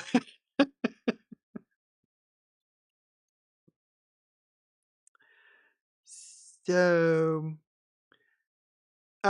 okay. So here's the thing. Now, hi, Blonde and Chatty. How's it going? Oh, hi, it's Janice. And hi, Grace Loves Fashion. Well, the after show is on the weekend, you guys. We can talk about everything in the after show, but we can't talk about it in the main show. So, okay. Speaking of this background, it's connected to Meghan Markle. Now, here's the thing. Wait, I need some Charlie water because if we're going to do Regina Camilla, we're going to need the Charlie water.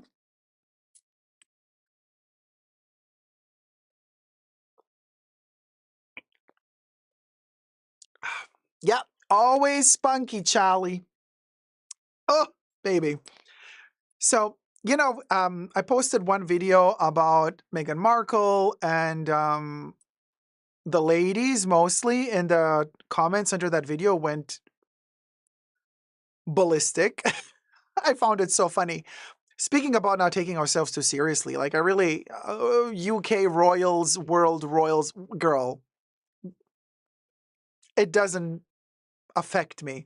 So it's funny because remember we were talking about how she's doing a Netflix TV show and the Netflix TV show is going to be in her garden, but then people say it's not her garden. Anyway, so people came for me for like, how dare I talk about the royals, blah, blah, blah, because how dare I, peasant. And then I was like, oh, people are getting riled up because because I dare talk about Megle and the spare. Okay, let's double down. So in the next live stream, then I made a video about Kate Middleton and her allegedly not wanting to disclose anymore what she's wearing in public outings.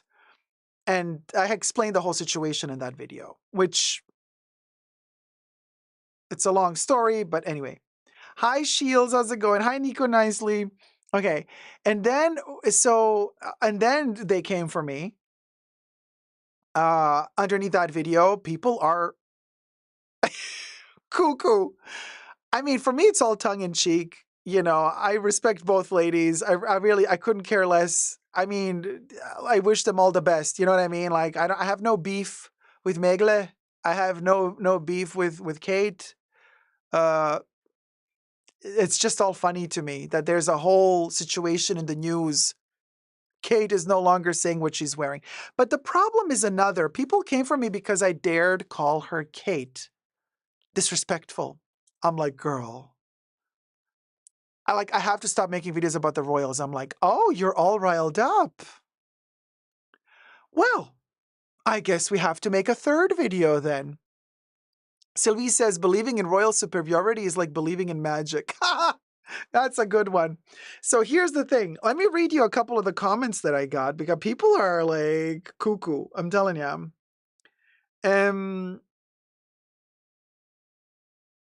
Well, first of all, somebody commented on my videos. They said boring, and I said, I know, right? And yet you clicked on it faster than a fly would fly to poop. Says more about you, boo-boo. Says more about you. But somebody said, because I called Kate Katie, somebody said, Katie? How dare you? She is Catherine, Princess of Wales. So show some respect.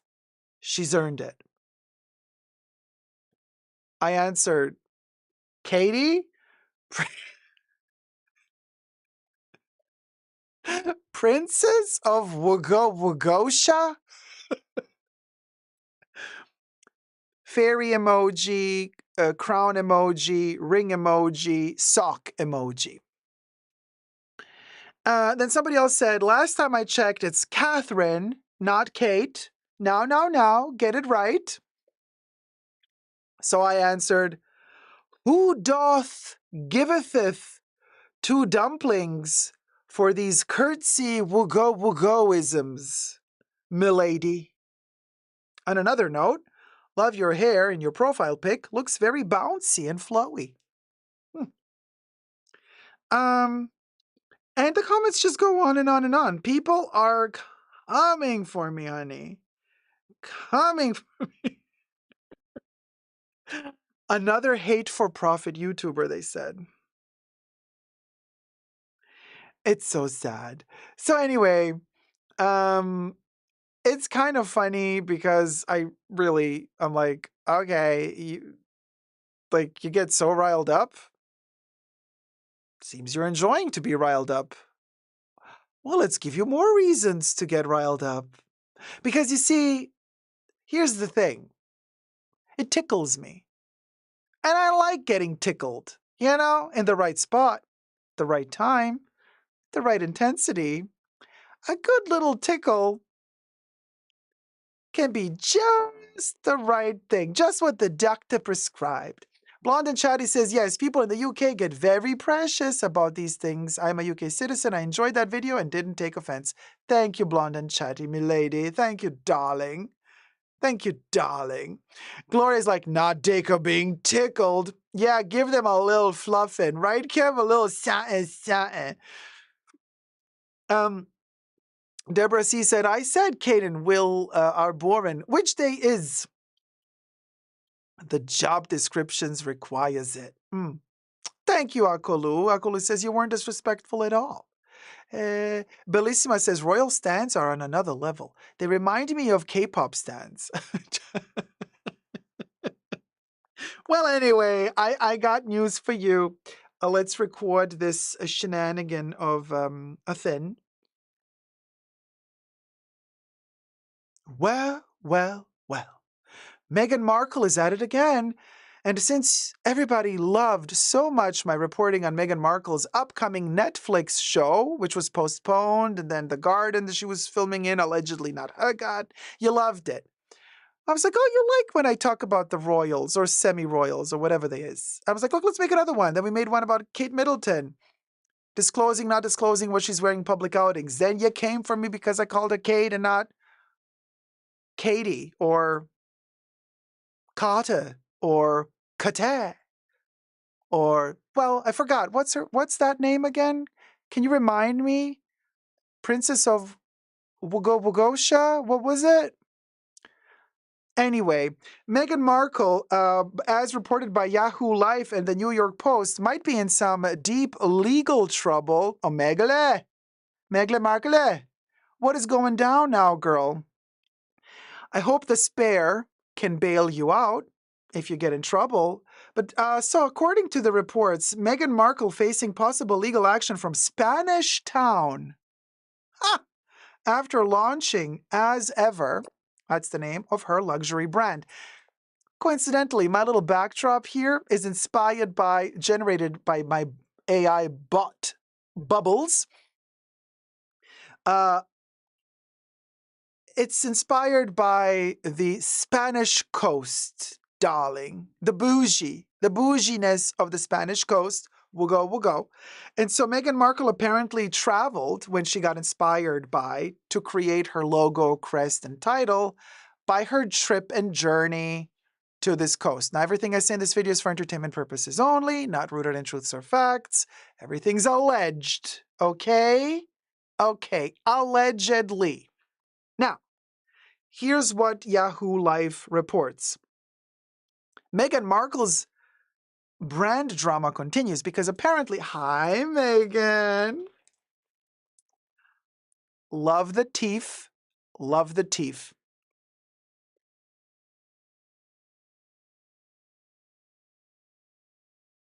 I have a friend who went to Turkey and got the same thing done.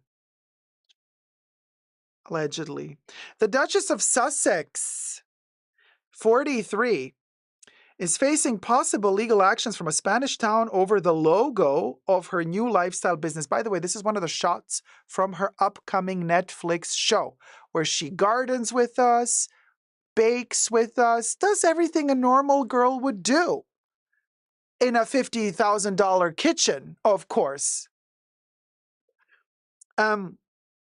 So she got in trouble, apparently, from a Spanish town over the logo of her new lifestyle business, As Ever, which she announced Monday after changing the name from American Riviera Orchard.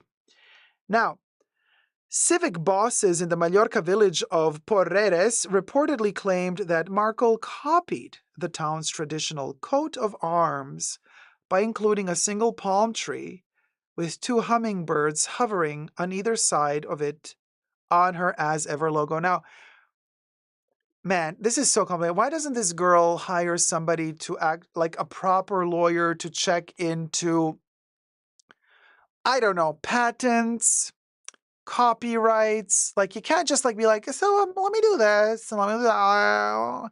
Like, there are repercussions for doing stuff that's protected. There's copyrights. So anyway, girl got in trouble for the orchard, the first label that she utilized, because it's connected to Santa Barbara. And apparently, if you're going to use that name, you have to like deliver only stuff made there or inspired by stuff that comes from that area, allegedly.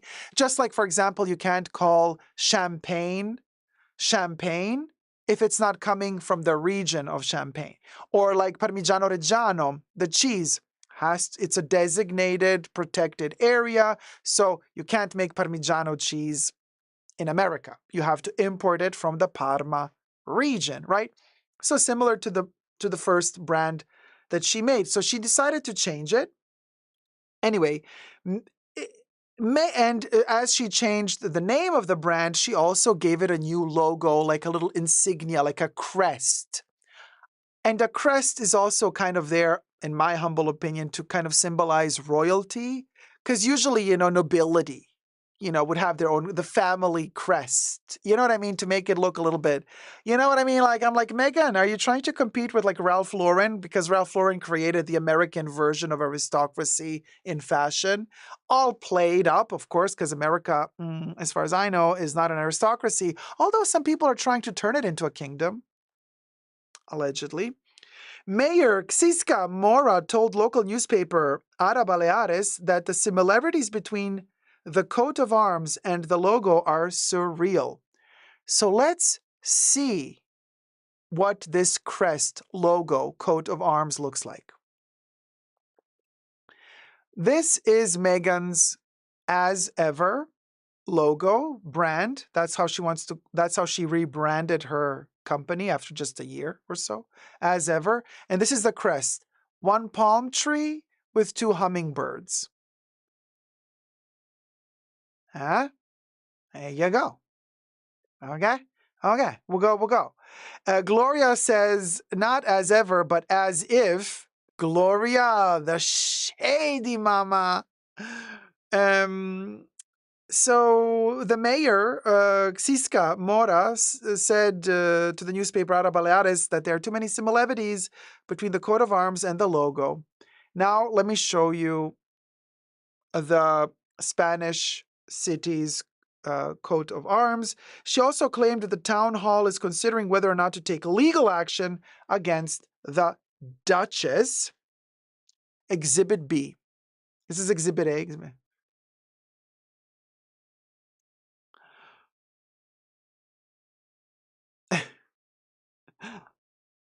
Like, girl. Megle, girl. So she said, allegedly, I don't know if she visited some agri-tourism sites and saw the coat of arms because the photo on her website is taken from Mallorca, said Mora. So she did some digging and she's like, Meghan Markle took a photo in Mallorca. I see it on her Instagram or on her website. So she's like, so maybe when she was traveling through our region, she saw this and got inspired. The mayor also said that the village, which has a population of roughly 5,000 people and is about 22 miles away from Mallorca's capital of Palma, feels international now and hopes that Markle's business move will bring it some recognition. So the Post, Yahoo Live, whoever was writing this article, is several people quoting each other, have reached out to Markle's rep for comment. The royal announced her new brand in an Instagram video taken in her backyard by her husband, the Spare. I'm shocked we've kept this a secret for so long. In 2 weeks, my show is coming out, which I'm so excited for, and also my business, which I think there has been a lot of curiosity about, she said. The former Suits star explained, last year I had thought American Riviera. That sounds like such a great name. It's my neighborhood. It's a nickname for Santa Barbara. But it limited me to things that were just manufactured and grown in this area. So are you planning to import stuff from China instead? Bangladesh, perchance? Some other Commonwealth territory? Markle also unveiled a brand new website and the logo for her business. The website features a sweet snap of her and the spare, as well as their 3-year-old Dada. Hummingbirds, which are in Markle's logo, have a special meaning to the spare. In his 2023 memoir entitled Spare, the Duke reminisced on getting a visit from a hummingbird shortly after the death of his grandmother, Queen Elizabeth II. Now, here's the thing. Let me go back to so this is the Spanish city's crest. Let's go back to the other picture. This is Meghan's logo. Uncanny, wouldn't you say? Of course, in September of 2024, Markle's application for American Riviera Orchard was allegedly rejected by the U.S. Patent and Trademark Office, who warned that businesses cannot trademark geographical locations. Girl. And then furthermore, rival lifestyle brand Harry and David later filed a protest against Markle's lifestyle brand, claiming the name was far too similar to its Royal Riviera as owned by Harry and David product line. In November 2024, Markle's team asked USPTO for a 3-month extension to launch the American Riviera Orchard brand. Yeah, guys, okay. I mean, she's full of trouble. Like, she keeps making mistakes. Like, her business, every step of the way, somebody's like, hold on a minute. Why are you taking this from us?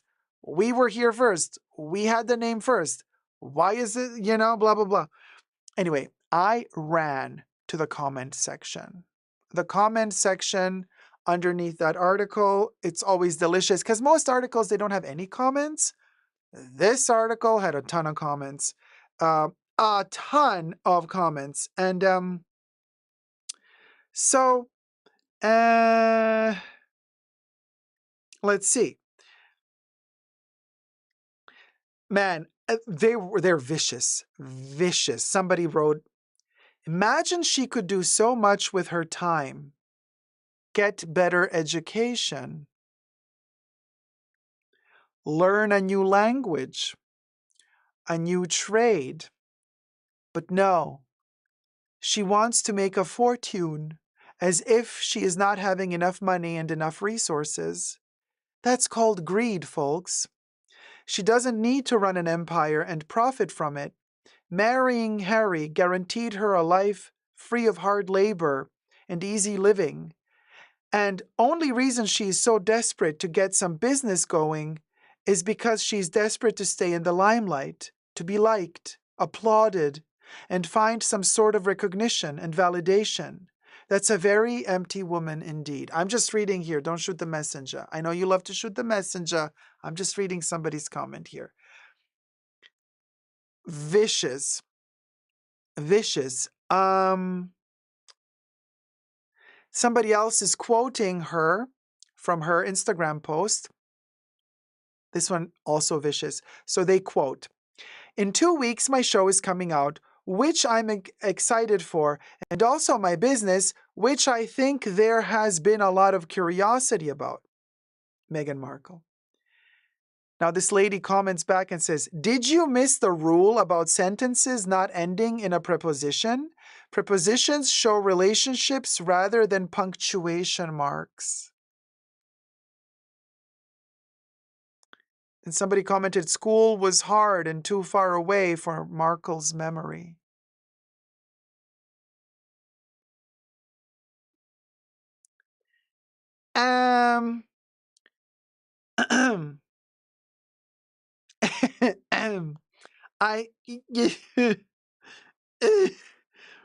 Okay. So anyway, let me just take a sip of water. What do you guys think? Let me know in the comment section down below. MMM is asking in the chats, can she spare us instead? Good one. You let me know. Does this logo for her new as ever collection with this crest, does Do you think it's like too inspired by the Spanish little city's crest with the two hummingbirds and palm tree? And does the city have a chance in court to win if they try to suation her? What do you guys think? Or is the spear going to come to help her? Well, we'll go. Or is Katie going to come to help? I don't know. Charitable, you know. Katie of Wagosha. Thank you, everybody. Thank you, thank you, thank you. Dear darlings, thank you. Let me curtsy. Thank you, everybody. I love you loads. See you in the next one. Subscribe. Let's get to 100K. Thumb up the video. Okay, okay. Ta-ta. Cheerio, old chap. And we cut there. So there you go. There you go. Yeah, Akulu. Megan said, I want some land, 100K and 20K or more to start with that logo.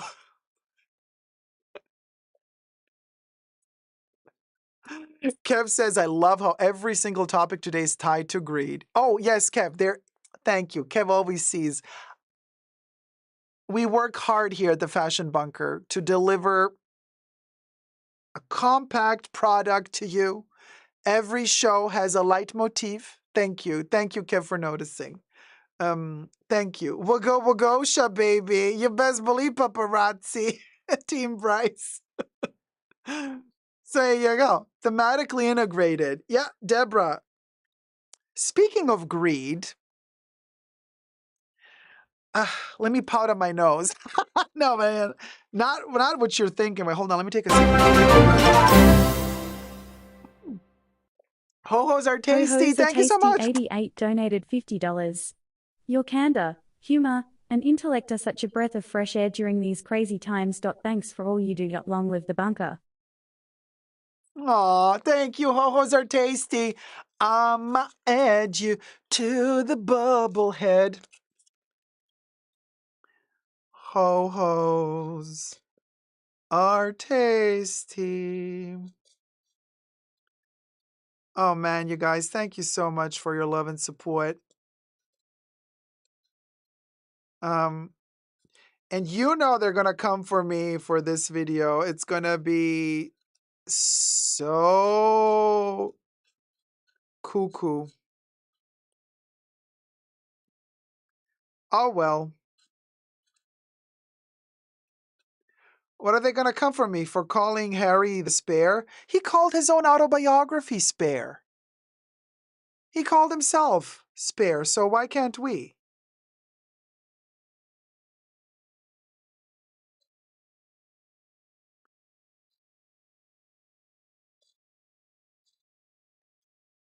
Ho-hos are tasty. There you is. Hello. There you go. Ho-hos are tasty. Very, very tasty. Gloria says, I've never had ho-hos. Now I'm curious. They're tasty. So let me powder my nostrils. And I really have to, oh man. I just want to use up all the powder in this powder before I open a new one because obviously I don't want to waste any material, but like we're down to there's like nothing left in there almost. You know what I mean? The poverty.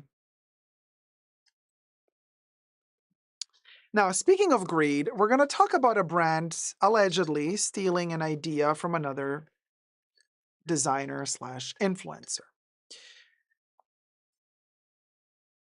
And that would be,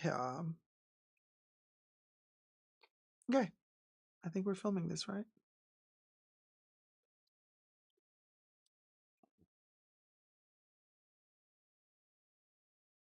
Oh, the greed of it all, allegedly. Big influencer out there, millions of subscribers, followers, a TikTokian of sorts, trademarked and patented a specific fashion design of a specific skirt that also Taylor Swift wore, talking about the end of luxury and supporting a fellow content creator, Cassie, Cassey. Also on YouTube, Cassie said that she designed a particular skirt and was granted a patent by the US government for that specific style of skirt and got a contract to sell it at Target and found out that Nordstrom was selling it as well, but not her skirt. It was Gotex, Gottex, that was selling it and no permission of hers. Do we have any picture to show? We have, so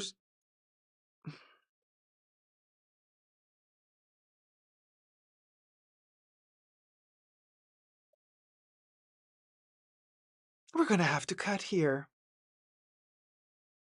This video is not rooted in truths or facts. Everything's alleged and just my opinion. Everything's allegedly, okay? So Cassie, spelled Cassey, designs a skirt, patents it, and then on one of her videos, this one is on TikTok, so I'll post a link to her TikTok down below so you can go follow her. She claims that Gotex copied her skirt and got a contract to sell it at Nordstrom's. She wrote a cease and desist. Do we have a video? Do we have a picture? Anything? There you go. Help, I'm being silenced, says Cassie. This is Cassie. And she says, she claims that she sent them a cease and desist, and Gotex answered her, their legal team answered, telling her, we're going to sue you back because you're interfering. I don't know the legal lingo. I'm no lawyer, by the way. But the gist of the story was they threatened her back saying, we're going to sue you back because like you're interfering with our business agreement with Nordstrom and you're going to make us lose money. So zip it, leave us alone, let us do what we want to do. I'm paraphrasing here. She has a friend who's a lawyer who chimed in another video, and I watched that video as well, and the lawyer explained, well, she says that she's bankruptcy lawyer, but anyway, you know, lawyers. She's like, listen, Cassie has a patent for this skirt, and I think we have another picture. There you go. This is the skirt in question that apparently Taylor Swift also wore during her tour or something. So it's a very popular, famous design, which United States design patent, which is really hard apparently to get a patent for something like this because it's, you know, garments. I mean, you would think that everything has been patented already in the fashion industry, but apparently no, she actually got a United States design patent for the skirt. Like you could sell the real Popflix pirouettes, okay, blah, blah, blah. Anyway, so she has the patent, basically meaning, you guys, like this really, also, you know, if you have a patent, you also have the legal obligation to defend it and protect it, because if you don't, another brand can in the future come after you and say, since you didn't protect your patent, we're allowed to now claim it as our own. That can happen as well. So it's not like she can be silenced by another brand who claims that like she's destroying their job, their working relationship, and, you know, their money from Nordstrom because she's chiming in and giving them a cease and desist. Like, in what world are we living in? If somebody created, invented this design, got a patent for it, and then you as another company are literally copying it one-to-one, what the heck? Let me show you another picture. There you go. Here she is telling us, look, this is the copy version. And then she says they didn't even bother to try to change one thing about it. Oh, you guys. Ooh. Akolu in the chats. By the way, I'm filming this video in front of a virtual audience. I live stream several times a week on my channel. So subscribe to my channel. push that notification bell to get notified when I start a live stream so that you can partake in the live chats. And subscribe, thumb up the video. We're almost at 100,000 subbies, so thank you so much, everybody, for subscribing. Let's try to get it to 100,000 subscribers. It's been 10 years, people. We are thirsty. As Charlotte Tilbury would say, babes, you're thirsty. You're thirsty. Your skin is thirsty. Yes, we is. So anyway, there you go. So Akolu says Cassie is known for her athletic leisure innovative designs. I can't even pronounce it. Athleisure. Cha. Anyway, even the same color. So of course she still sends off a cease and desist and is like, are you for real? Her friend, who's a lawyer, looks into this law company that allegedly is working for Gottmex, or what's it called, Gottex, and finds out that allegedly the law firm that sent her a threat of a lawsuit in return is apparently owned by women. And it's like one of the rare or only American law firms that are run almost completely by women. And so her friend said, this is even more sad that a group of women are threatening a female designer, content creator, with these shenanigans instead of like empowering her, helping her out, helping a sister out. Like, she's like, this is even more sad to see that this law firm allegedly is mostly females and they're coming for her. So anyway, she still proceeds with raising awareness about this. She has a gazillion followers. So obviously when she makes a video about this, people will know. So they came for, I guess, the company and also Nordstrom. So what happened was I was checking the comments on TikTok and somebody, so she made the video and then like a couple of days later or a day or two later, somebody commented underneath the video saying they removed it from their website. So I presume Nordstrom. So it means that she won. It's gone from Nordstrom, which means Nordstrom took action. They're like, okay, whoa, this is serious. She's a big deal. This is not just like, it's a big deal even if it were a smaller content creator. But she has a freaking US patent for the design of this item. So they take it apparently offline. Cassie comments back to this person underneath her video in the comment section and says, ooh, guess where it popped up, you guys? On TJ Maxx and Marshalls. The Gottex dupe just made its way over there, Cassie commented. Herself. This is herself commenting. So what I think happened here was, I guess Nordstrom then took it offline, but they had the inventory. Did they then dump it for like dumping prices? Did they sell it to TJ Maxx and Marshalls? TJ Maxx, Marshalls, Home Goods, they apparently all belong to the same company, right? But Home Goods doesn't sell clothes like Marshalls and TJ Maxx. So anyway, so probably Nordstrom is like, oh shit, okay, let's not get in trouble. So we're going to just like dump all of the pieces. And now apparently they're landed in TJ Maxx and Marshalls. So she's saying that they now fought at TJ Maxx and Marshalls. And people are telling her, girl, lawyer up. Can you sue Gottex then? Somebody's asking. And then somebody says, sounds like TJ Maxx and Marshalls have something coming to them. We are Sparta. So all of her followers are now going to come for them. So Kelly Carrick says in the chats, they sold it. Wow, greedy. Well, allegedly, huh? Don't shoot the messenger here. They wrote it, I read it. Akolu says, well, the other problem is that devaluates Cassie's original clothing too. Good point. So, I mean, she can definitely then have to consider several types of legal repercussions and losses she could do. I mean, for damages, for sure, like economical damages for every time that they sold one of these, she didn't sell one of hers. There's that. But then there's also like moral damages, also, I don't know, psychological damages because this stressed her out. Like there's a lot of things that she could go for here. Question is, what is she going to go for? Is she going to go for it? Or is she just like, you know what, just take it offline. Don't do this again.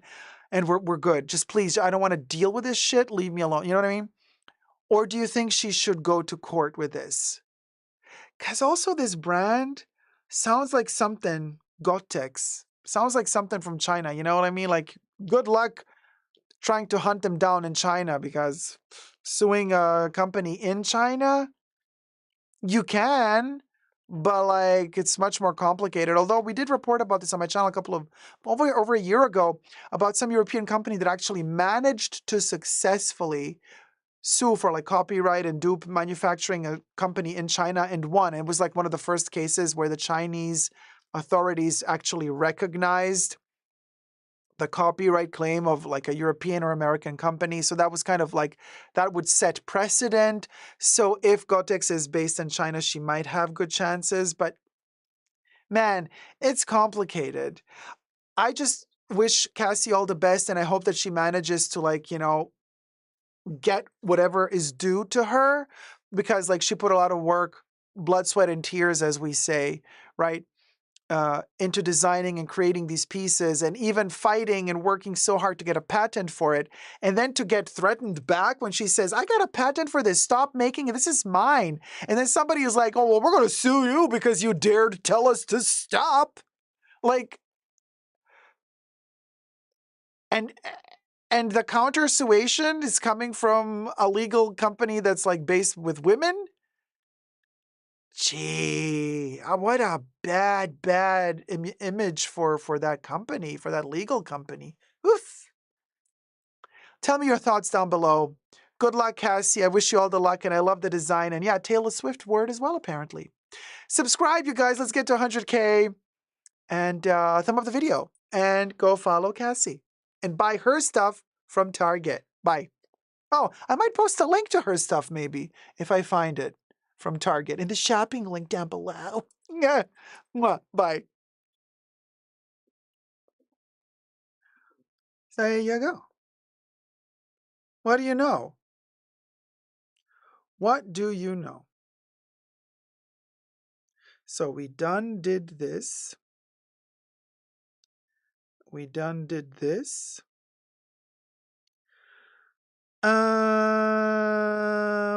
Done this.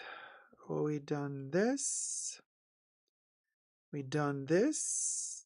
Oh, okay, we're relatively good. I want to talk quickly about shoes. Yes, thumb up the live stream. Let's get to 200 thumbs up. Thank you, Gloria, for reminding everybody. I think I need a snack, something sugary. No, I have some honey in the tea. Okay, that's good. Comme des Garçons. Okay, so this is really, really weird, you guys. Let's film it without intro and outro.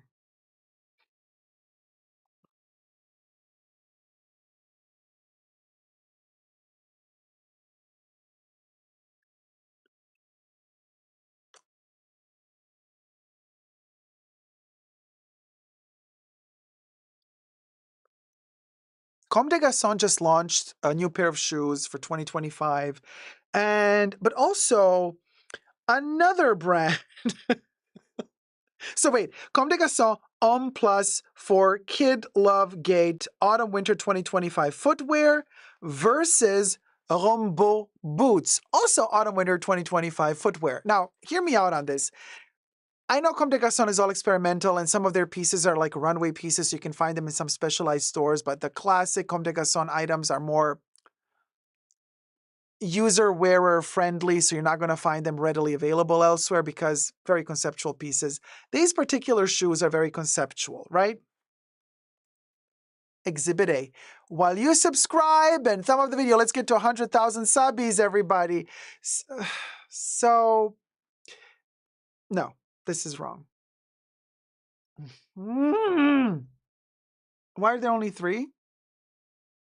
There's supposed to be more than 3. Let me go through them. Oh, now it's 6. So this is the wrong order. It has to be first the Comme des Garçons ones and then the others. Be right back, you guys.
Okay, guys, so this is what happens when we're live streaming. Let me just go quickly because the system is for.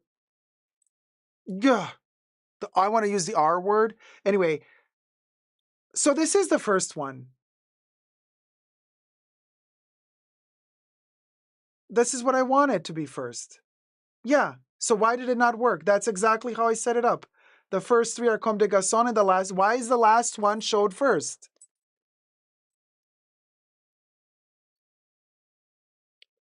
We're going to begin from the beginning. It better be in the same. Okay. In the same order. So why is it now correct and it wasn't before? All right. Let's start filming.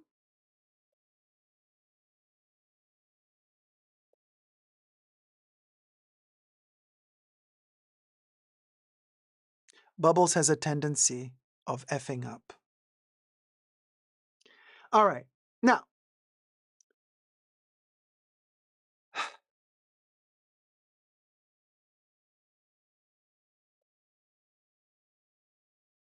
Comme des Garçons just launched for fall-winter 2025 on the runway a pair of very particular shoes. Now, they are very styled in a special way and designed in a special way. Very, red carpet ready, editorial. They're not going to be available in all the shops that you're usually used to seeing. Comme des Garçons, the classic Comme des Garçons heart shirts, the polos, the more easily wearable ones. Like this is the special stuff that you get in specialized stores. Some of them some of them remain like kind of runway exclusive pieces. Some do go into production, depending on how many stores order them. But it's very rare in the fashion world that two brands come up with the same idea at the same time. And then the question arises, who copied who? So here we have a case of Comme des Garçons versus Rombo. Let me cue in Exhibit A, the Comme des Garçons shoes. While you subscribe to my channel, thumb up the video. We're almost at 100,000 subbies. Thank you so much, everybody, for subscribing. Let's get to 100K. I can almost feel it and sense it and smell it. And yes, everything I say in this video is for entertainment purposes only, not rooted in truths or facts. Everything's alleged and just my opinion. First shoe. Exhibit A. Yeah, they're very funny. So it's kind of like a combat boot of sorts, and then it's kind of cut here, edged at the corner, and then they go upwards. They don't bend down again. They just stay that way. So this is the Comme des Garçons shoe. One. Let me show. So this is the okay, so this is the regular shoe. Sorry, I'm like looking because I'm trying to figure out because there's also a boot version. This is the shoe version. Then the next one, let's do that. Here's the boot version. Brown, black socks. This is a gentleman wearing them with a skirt, kilt. What is it, a gentleman or a hairy lady? I don't know. Either way. So we got, I kind of like the black. I mean, I also like the brown ones. But anyway, very interesting. So I guess your foot, I don't think your toes are up there. I think the toes are down here, like the foot ends here. And then this is just design. Although I am wondering when you're kind of wearing them, does your like leg and toe, does it slide to the front? Does it hit the wall in the front? I don't know. I don't know how comfortable they are. They do look very red carpet ready. I do believe we're going to see some starlets at the Grammys or at some award shows wearing these and being all like, look at me, I'm super cool. Anyway, we'll go. Let me show you number 3. Also Comme des Garçons. So from the boot, we went back to the shoe. Now, I don't know. Do I like it? Listen, here's the thing. One thing that you solve when you have these shoes, you know how when you have leather shoes and they're like regularly cut or designed or built, you have an issue that the tip of the shoe here, sometimes, it can get scratched or you can bump into something and damage the tip of the shoe. And it can look iffy, deformed, ugly after some wear, right? Well, problem solved. You're never going to have that issue again because now you're only bumping with the wall of the shoe everywhere. So you kind of protect the tip of the shoe, which I guess is a good thing. How practical are they for walking? How comfortable are they for walking? I do not know. Obviously, like I said, I don't believe that the toes are bent upwards. I think the toes end on the flat area of the shoe, just to be clear. But I still want to know how they're built inside. Are they like rounded off before the shoe flips upwards? And is your toe like pressing to the, is it hurting? I don't know. Anyway, but here's the thing. Now, we've all seen the Comme des Garçons shoe. Same collection, not Comme des Garçons, but what's it called? Rombo. Also, fall, winter 2025. So they allegedly did not know who's designing what. So they did not officially copy each other because if they're going to showcase almost at the same time on two different catwalks, the same design, it's a little bit sketchy, right? So everybody's like asking in the comments who copied who copied who. Well, let me show you the Rombo shoe. Also, autumn winter 2025. Let's see it. Yeah, it's different. You know what I mean? Like little details are different. Like Comme des Garçons is a little bit more clean. The design of the Comme des Garçons is more elegant because the shoe is like literally one piece of leather that goes in upwards. Here you obviously see there's one piece of leather that is part of the front, and then you have the other part is the shoe. So plus the sole here is all a little bit, you know. So I mean, and also you can see here the heel is more flat in the back. That's another thing you can see if a shoe is better quality or not. This one is a little bit simpler made, you know what I say? I prefer, well, let me show you all of them before we get to the one I prefer. Let me show you the next one. So this is the boot. This is the boot from the back. You can see, I think up here, there's also like a cut there with like a stitch. So it's not so streamlined like the Comme des Garçons. So the Comme des Garçons shoe is cleaner, more perfect, right?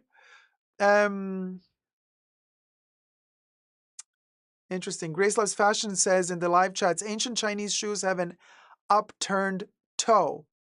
Oh, the pigeon toes, says Flammability. Pigeons. Pigeons don't have toes going upwards. Interesting. Why would they be called pigeon toes? The more you know. So anyway, next picture.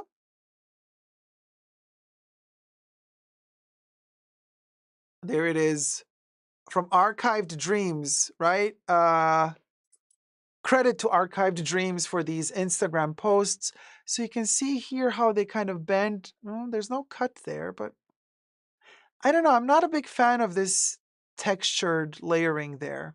So I guess you've guessed it by now. I think I prefer the Comme des Garçons version, but see what I mean? Like this heel is almost kind of flat in the back. Let's go back to the Comme des Garçons and see how it looks like.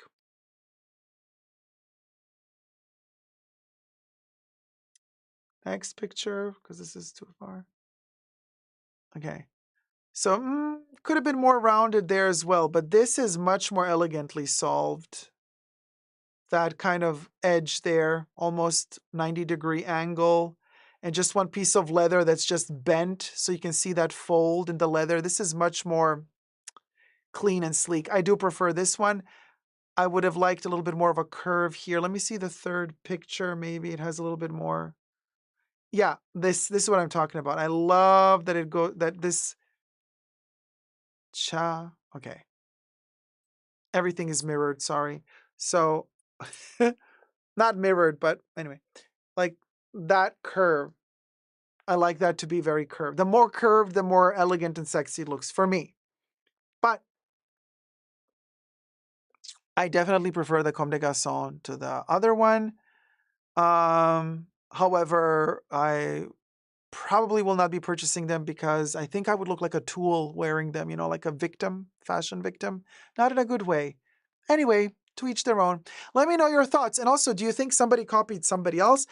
Is there some like high level fashion world espionage that happened? Like some assistant from one brand was talking to the assistant of the other brand, and they had a little affair going on. Maybe there was a little bit of a walk of shame early in the morning going back home with not just wearing the perfume of the other person on their skin, but also taking home some photos that you snapped on your smartphone of the prototypes at your one night stand's house and took them back to your atelier. What do you guys think? Was there a little bit of espionage going on, or is this just some crazy coincidence? Let me know down below. Thumb up the video and subscribe. Love you loads. Bye. Mwah. Interesting. Isn't that interesting?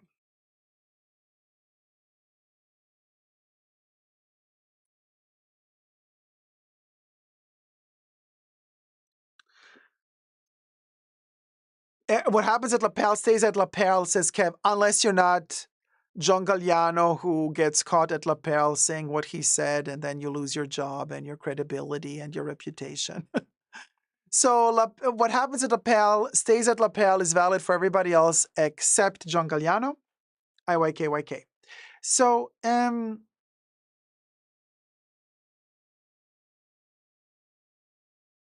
let's film this one.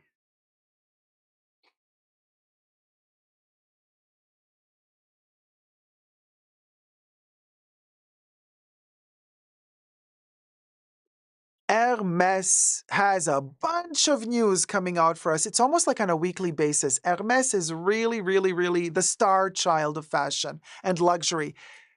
Is Hermès going to single-handedly save the luxury world when everybody else is failing, apparently? The end of luxury, yeah, but not for Hermès.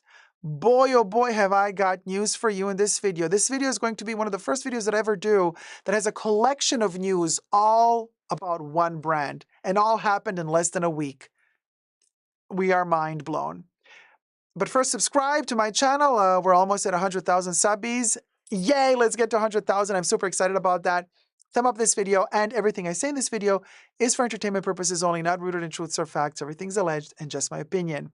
Here goes. First bit of news that I have for you from Hermès is that they have announced, allegedly, that coming in 2026/2027, Hermès is allegedly starting an haute couture collection. A fashion haute couture collection. Up until now, they have only had prêt-à-porter, but now apparently Hermès is moving, stepping it up a notch, which is huge news, into haute couture territory. How that is going to look like, nobody knows, but I'm really curious to see. Now, it's not like they were very affordable when it came to their prêt-à-porter anyway. So we're talking much more expensive stuff if they're going to go into haute couture. And who's going to be their clientele? You know, who are they going to invite to the first show? Really exciting to see how that is going to play out in the next year or in the next few years. And who will they hire? Are they going to have the same designers, the same prêt-à-porter designer also design haute couture? Or is there going to be somebody extra for their haute couture show? Very, very interesting. Also, that was the first news. Second news, also Hermès, given that, like I said, luxury fashion is dying or it's over with. Hermès is one of the rare luxury brands that not only has resilience, but has also very positive, healthy growth, and has shown healthy growth and healthy sales and productivity raise in 2024. So, to celebrate that, they have made this commitment many years ago to let all of their employees partake in the success, the financial success of Hermès. They are a publicly owned company, by the way. They are on the stock market. And unlike many other luxury brands, when they earn more, the CEOs get richer and richer. The workers get poorer and poorer because the brands get greedier and greedier. And then what do? They keep shortening and cutting commissions for their workers, for their employees. They make it harder and harder to reach bonus quotas for their employees. They take more and more products off of the commission list for their employees, the more the brand becomes popular. Looking at ya, not Hermès, looking at ya, Louis Vuitton, allegedly girl. We know. Anyway, what happened to Hermès? The sales were so good in 2024 that they decided to share some of those profits with their employees. Now, here's the news. Hermès gives $4,700 bonus to each one of their employees because their sales jumped 18% from 2023 to 2024. There are currently 25,000 staffers at Hermès, 25,000 people employed at Hermès.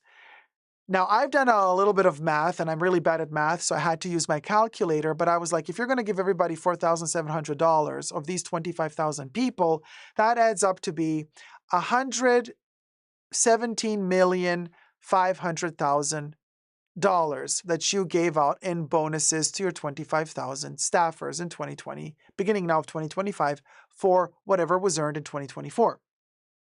Now, how much did Hermès earn in 2024? $15.9 billion revenue in 2024. So I did some calculation. I was like, so if they earned $15.9 billion in 2024, but they paid out round about a total of $117,500,000 to all of their employees at $4,700 per employee, I'm like, what's the percentage? So how much of the profits percentage are they actually really sharing with their employees? So of the $15.9 billion, $117,500,000 equals round about 0.736%. I'm like, that's not even 1%. So the bonus that you're paying out the 25,000 staffers, that bonus of all of your earnings of that year was 0.736%. That's not a lot. That's not a lot. You know what I mean? Revenue of the 15 billion revenue. You're giving out that 15.9, so almost 16 billion revenue. You're giving out, anyway, $4,700. Now, there was an article that I read, somebody was like saying, well, it's kind of good. A lot of people, most of the people working for Hermès work in France, and it's not like salaries are very high in France to begin with, but also like in certain parts of France, paying rent is not that expensive, but Paris is more expensive. But then they're saying, you know, for $4,700, which I guess is 4,500 euro or something like that, you can pay rent for like a month, 2 or 3, depending how big your apartment is. But the articles are saying, you know, however, this bonus that they're paying out their workers, you can't even afford a quota bag from the brand that they're working for with this bonus. So the bonus that they were given is not even enough to buy you a Birkin or a Kelly or a Constance. It can buy you one of those non-quota smaller bags, entry-level bags, like the Aline bag, which I adore, by the way. But that's going to cut you back like 1,500 to 1,700-800 euro or dollars. So that you could buy with your bonus, but not a Birkin or a Kelly that begins at round about 7,000 or 8,000 euro per bag, depending smaller ones. And the bigger they get, the more they cost, and the more extravagant the leathers are, the more they cost. So I was thinking, not a lot of money, but it's still a nice gesture to get that bonus. Like the company tells you, hey, we did great last year in the last fiscal year, so here's $4,700 bonus. Now, of course, if they give you $4,700 bonus, you're going to have to get taxed on that. And that's an extra. And usually bonuses get taxed more. So I don't know how much you would end up having left over of the 4,700. It's not like, unless Hermès didn't say that they're going to pay the tax on top, this I do not know. But if they're just paying you out 4,700 and then you got to pay the tax on that, you're going to be left with half of that, a little bit more than half of that.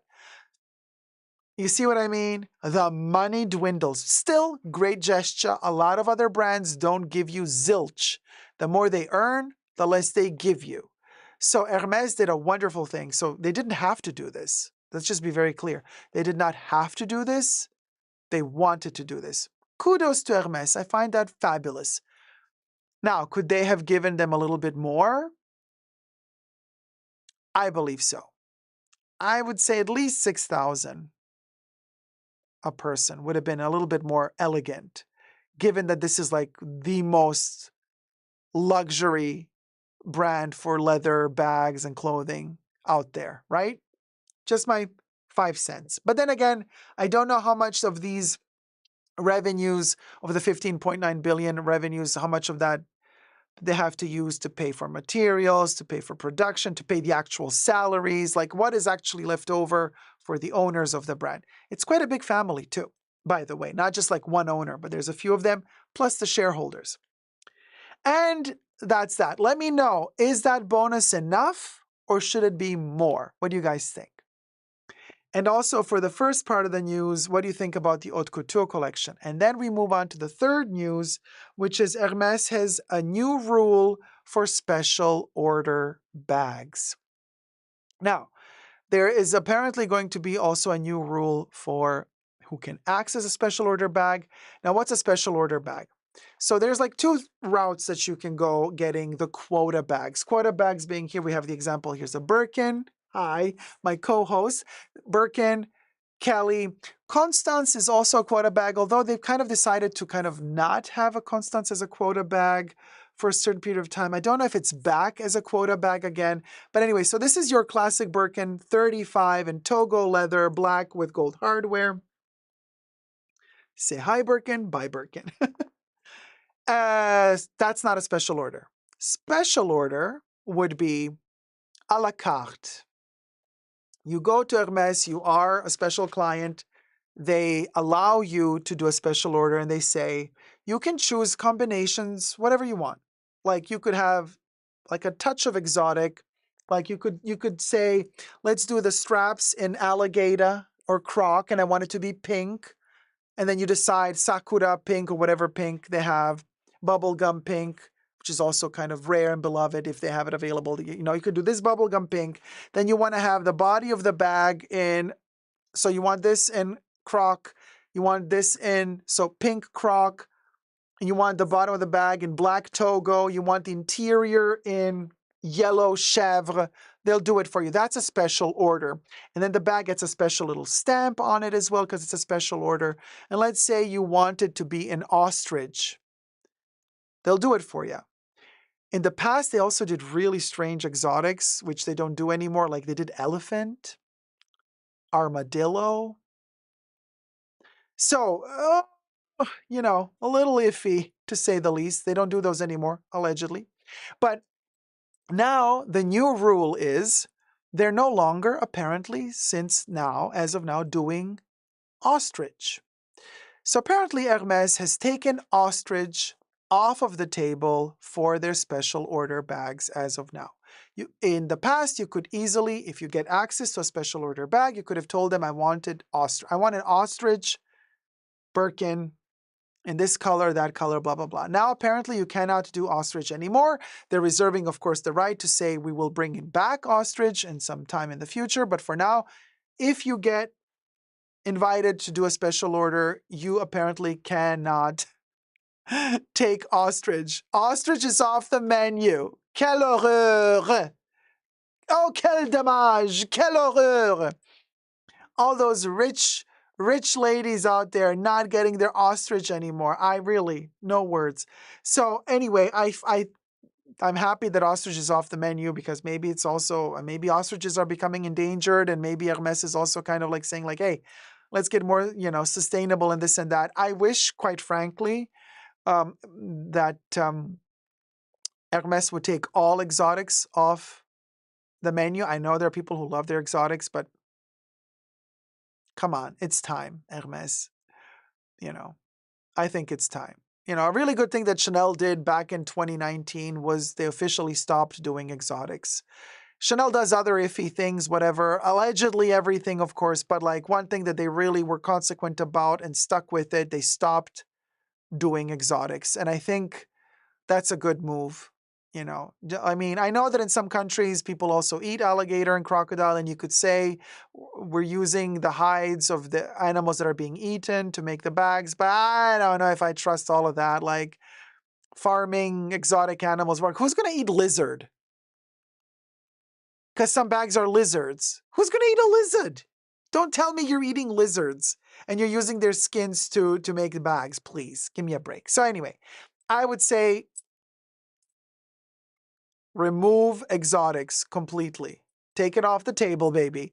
It's just, I'm with PETA on this, okay? There you go. So there's that news. And then Hermès also this week won another legal battle against a company somewhere in China making dupes of their bags, plus more NFTs, which is not the Meta Birkin, but a different NFT. And the courts in France adjudicated them the winners. And they will be paid for all of the lost revenue because the other brand, I don't know the name of the Chinese brand that was making the dupes, without putting the logo, but they had the same turn lock, they had the same trapezoid shape. And so Hermès claimed, well, that turn lock looks very close to ours. And the court said, yeah, you're right. Okay. And they are going to get damages paid by the other brand, and the NFTs got to go as well, even though Hermès still to this day does not sell NFTs of their bags. But they still won in court in France. So 4 bits of news in just 1 week from Hermès. Wow, Hermès, you are ruling the world. What do you guys think? Is Hermès going to save luxury from total and utter demise?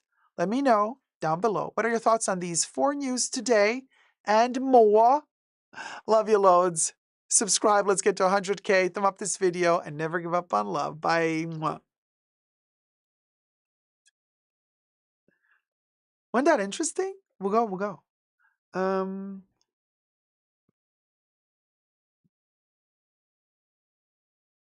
So I did read the comments, you guys, but like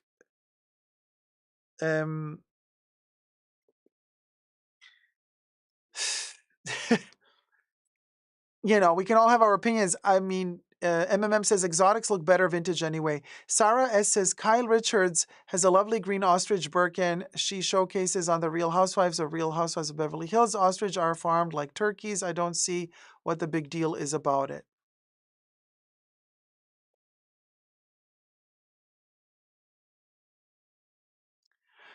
They did not give an explanation why they took ostrich off the table. They did not. They just did not say what the reason is. But one of the reasons might be that maybe there's too many of them, like that they've oversaturated the market with ostrich, and they're like, we don't want to do so much of it anymore because there's too much. We're flooding the market with them. That could be also a reason that they're like, well, let's stop doing ostrich for a couple of years now just to maintain the covetability of this material. That's a possibility. Some brands really make those decisions, or because they don't want to do ostrich for whatever farming reasons. I don't know. Rich, right, Polyhesta? Ostrich looks like cystic acne anyway, says Robbie. I mean, it's bumpy. And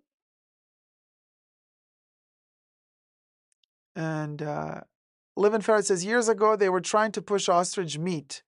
Yeah, ostrich meat, kangaroo meat, shark meat, ostrich eggs. My opinion says, oh, I have an opinion. It's literally my name, my opinion. Yeah, that's right, sweetie. I see the word game. First name says it's probably oversaturation because ostrich aren't endangered. Right? That's what I'm saying, you guys. We can only speculate here because it's not like Hermès gave us a statement, like a written statement, like we are no longer doing ostrich bags because of this and this and this reason. By the way, if you read between the lines, they're not saying we're not doing ostrich at all. They're saying you can no longer do a special order with ostrich. But they didn't say that they're not going to make ostrich anyway and then offer it to someone from time to time. But make it the way that they make it without you choosing your combo, your tacky ass combo. I mean, there's nothing tackier than a special order Birkin or Kelly. Let's be very clear about this. In my humble opinion, I find it really tacky, especially when you start doing the color combos. You know why? Let's get a little controversial here. Most of the people, it's very nouveau riche, very, very new rich to do the special order Birkin or Kelly. Why am I saying this? Because most of the people, the new rich, who are buying their Avalon blankets to nausea in order to be offered an opportunity to get a special order, they get the special order to show off that they had the money to get a special order. So they're going to create a monstrosity of a combination of colors and materials just to be like, look, I got the special order. And they're always, I mean, every single special order I've seen is disgusting. It's just, it screams nouveau riche, very tacky, very, very, very tacky. Very tacky. So for me, you know what I mean? Like it's like, show me your special order quota bag and I'll tell you just how nouveau riche you are. You know what I mean? It's like, tell me without telling me. And with the nouveau riche, most of them don't even have any sense of style whatsoever. Whatsoever. Now, Kev, there you go. That's the exception. Special orders in black on black. Here's the thing.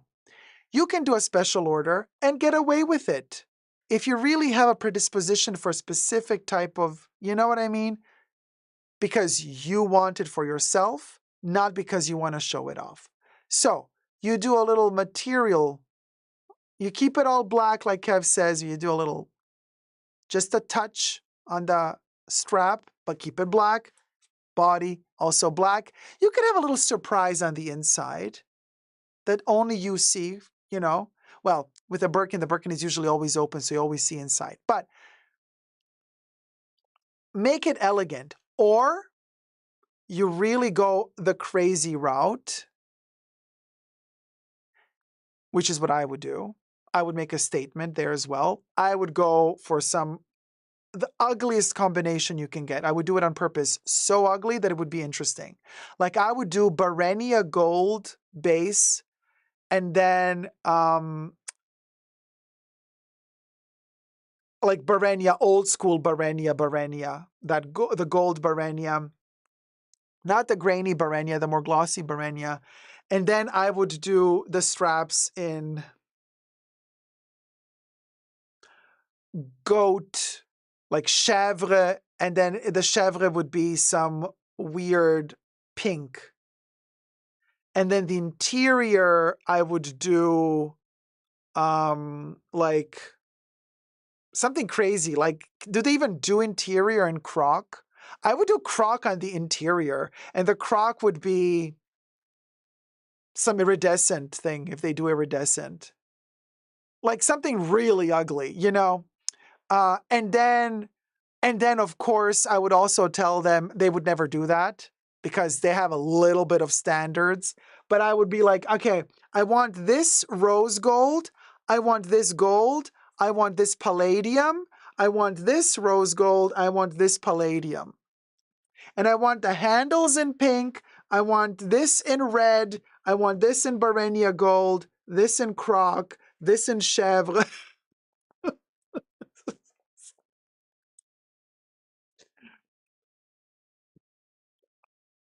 Yeah, very Lisa Frank, Jolie, right? Kev is like, my eyes. No, but I don't care. Do whatever makes you happy, people. Don't listen to me. I just drink my Charlie water and. But honestly, my favorite one is black on black, you guys. Black on black on black. Oh, Dacob's Big Dacob's Toe Big donated Toe. $5. Thank I you. want to be in a conceptual pair of boots. What's the deal? Wait, what was the text again?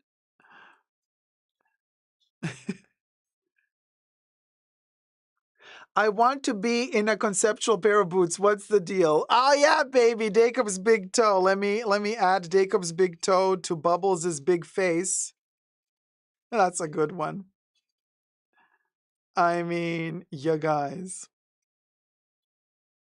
Now, do whatever you want, people. It's your money. Life is short. Enjoy it. You know what I'm saying? But also what I'm saying is like if you're going to go tacky, do it the John Waters way. Go all the way. Don't do half-ass baked tacky that doesn't really go there. Make tacky into art. If you're gonna do a special order and you want it colorful, go all the way. Go all the way. Make it a statement. And I'm not saying make it a statement that you have money and you can afford to. No. Make it a statement of this is ugly and I wanted the aesthetic of ugly. We'll go. I won't bone yesterday. What was it? Dacob's big toe? Dacob's big toe.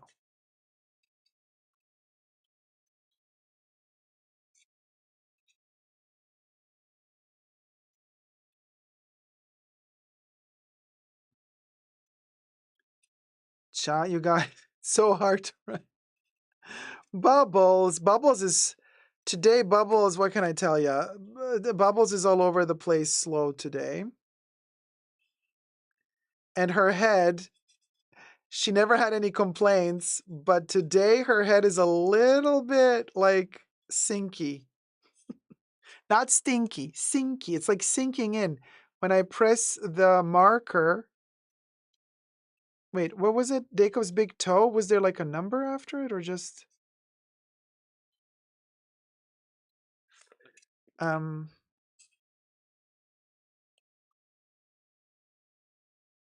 okay, Dacob's big toe. And then usually we would do a heart, but I guess Eric Ospop donated $5. Oh, thank you so Face much. tat date ho. I tried to do a toe, but Hello. Dacob's big toe, and there's the toe. Oh my God, we actually did a toe. I can't believe, like. And now let me do the next one. Eric goes pop, baby. Thank you so much, Eric goes pop. Eric. I'm gonna write it down. All in one go, right? Yeah, Eric goes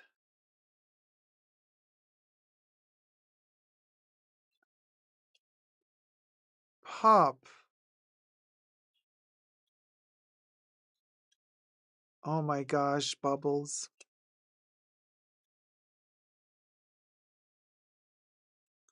There you are, Eric goes pop. Hello. Hello. Oh man, Bubbles. Such a vibe, such a vibe. So, 5 more to get to 200 likes. Thank you, Gloria, for letting us know. 5 more locks. Thumb up this live stream. MS special orders are fabulous. They have the little horseshoe, and it's one of a kind. Yeah. I mean,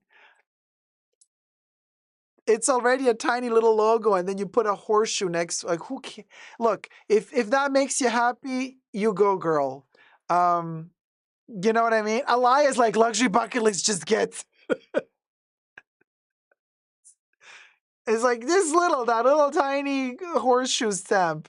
Sarah says, I agree. The special orders sound amazing. You can get the details you want without the anxiety of wondering whether or not the exact one you want will magically appear in an MS case. No, Sarah S. Did you see my story? This is exactly what I wanted. They made this for me.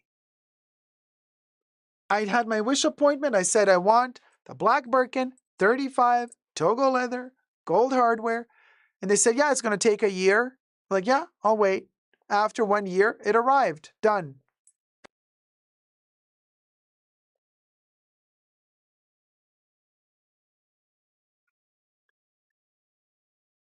the luxury bucket list. This is like,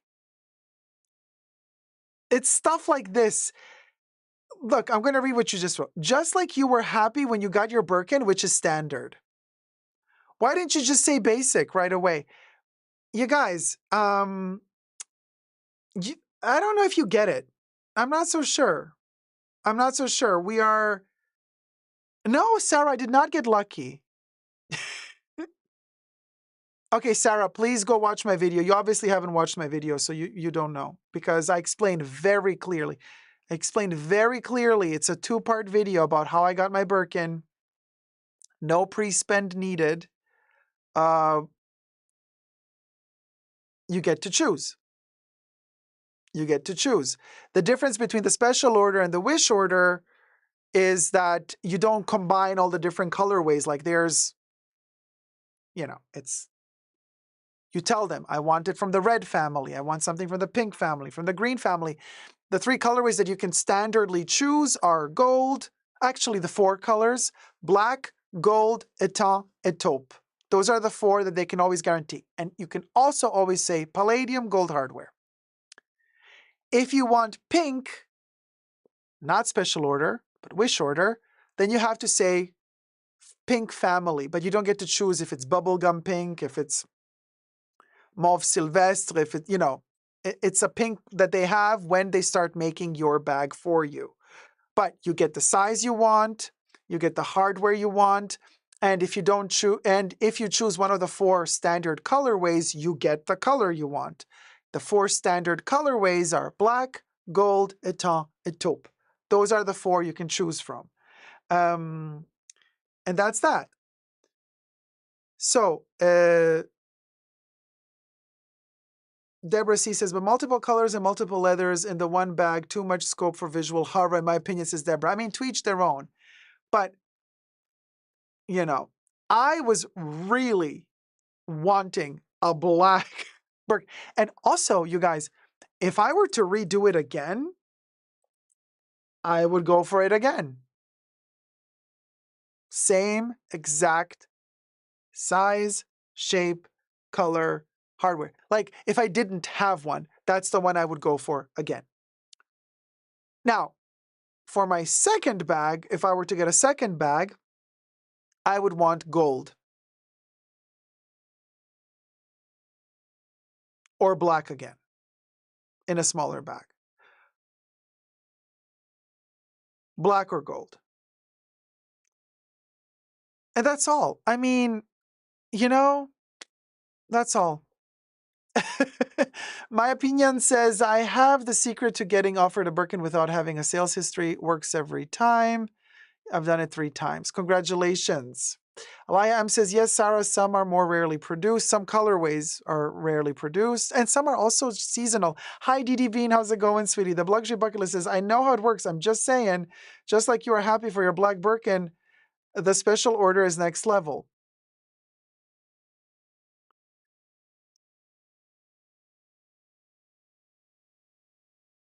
Yeah, I don't see it that way.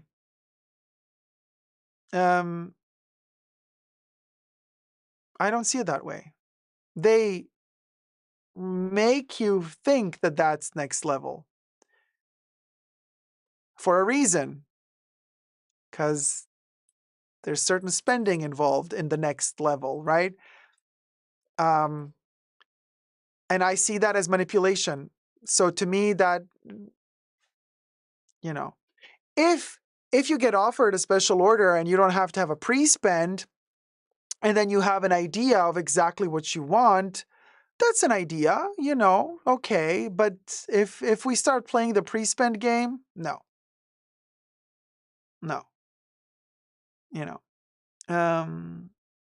So there's that. But anyway, Maya says, go at the end of the sales quarter to a high traffic tourist city, Vegas or New York City. They always want to push to meet goal. The last day of the quarter. New York City will just sell you what they have. Vegas too. Interesting.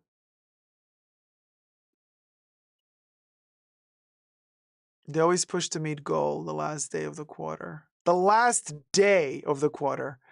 Yeah, that makes sense. But then you get what's left over. You don't have like the very, very, very popular colors, probably. I mean, you never know. You might get really lucky and get them. Yeah, Golden Doodle, stroking egos and stuff. Possibility. Hi, Phoenix Mom. How's it going?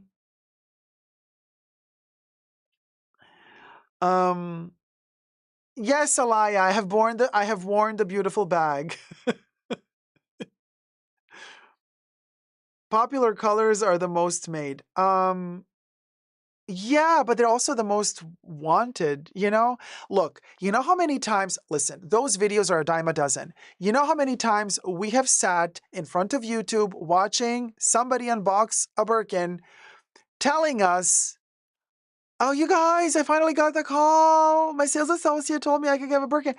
And then what do they say? 90% of the time, they're going to say, it wasn't exactly the color I wanted. I actually wanted black or a neutral, like a taupe, but they had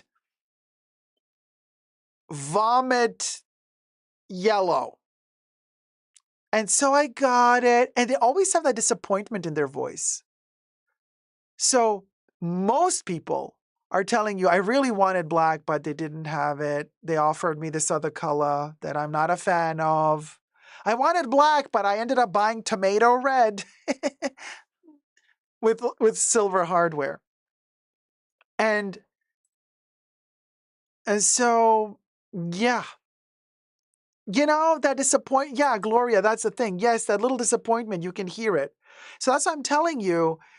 It's like, yeah, they produce most of the classic colors, black, gold, taupe, sure, but they're also the ones that people want to buy the most. Because they're easy. They go with everything. I mean, they really go with everything. They're so easy to style. So what are you going to do? At the end of the quarter, yeah, you might end up with a couple of those classic 4 colors before you close your quarter, but you're probably also going to have a bunch of freak accidents. You know what I mean? Color-wise and stuff.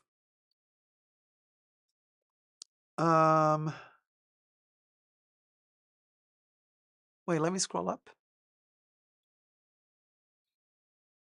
Nancy says, hi, first time I catch you live. Just discovered your channel about 2 months ago. Hi, Nancy. Welcome to the live chats. And thank you for being with us. Thank you for subscribing. MMM says, have you gotten any hate for buying the Birkin? MMM, yeah, mostly I've gotten a lot of support and love. I've explained very clearly and transparently how I got it, and I have not made a big deal out of it. I have not made a weird show-off extravaganza of it. I mean, it's been 3 years in the making. It hasn't been a purchase that was rushed. It was a purchase that was very thought out and budgeted. You know, when you have 3 years to think about something, you can make things happen. And also, I'm very not pushy with it. For example, have you seen one single photo on my Instagram account with me wearing the bag? Nope. Have you seen one single photo of me having the bag in my lap with all my jewelry and stuff falling out of the bag with a Ferrari steering wheel? No. Have you seen me shopping out with the bag, taking pictures to show off? Nope. But that's just me. So I'm very, very, it's a practical bag for me, and we're building a relationship, the bag and I, but I'm not that type of person. I'm not going, it's fun in the live streams. I call the bag my co-host, right? Justly so. I mean, Hermès and the Birkins have been a topic on my channel for the longest time. So now it's kind of really funny that we're at a point where we're like, okay, by the way, boom, example, exhibit A. But then just as much, I lift up my Frisbee. My Hermès Frisbee, which I also love dearly with all my heart. So I'm not that type of person. I'm not that type of person. Um,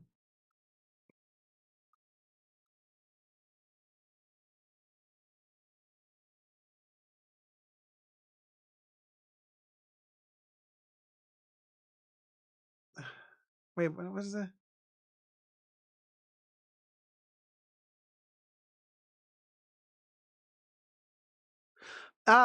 Okay, special order Birkin. You just sent a tip and thank you so much. And I get the joke. It was a joke. You meant it as a joke, but Bubbles cannot read your your tip note because it goes against community guidelines. But don't worry, I'm still gonna write your name on Bubbles' head. Oh, Nancy says, thank you for the shout out, Dacob. Of course, sweetie. Welcome to the chats. So, wait, let me go back to the comment. So, special order Birkin sent a tip, and I'm going to beep it out, and it's super funny. The super chat says, I'm here to spread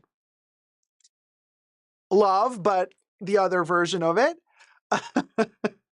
Information, but then the other version of it, and start the drama. Thank you. Thank you so much, sweetie. Special order Birkin, I'm going to add you to Bubbles' head. We got to be like super cautious with YouTube these days. You know what I mean? Because that's the way it is. Things will change again. Don't worry, guys. Do you guys remember back in 2017, there was the whole drama called Adpocalypse? That was funny. Wait, what was it? Wait, who did? Special order Birkin, gotcha. And then Kev says, Dacob's Birkin is reserved exclusively for Trader Joe's. You best believe, Kev. And Walmart.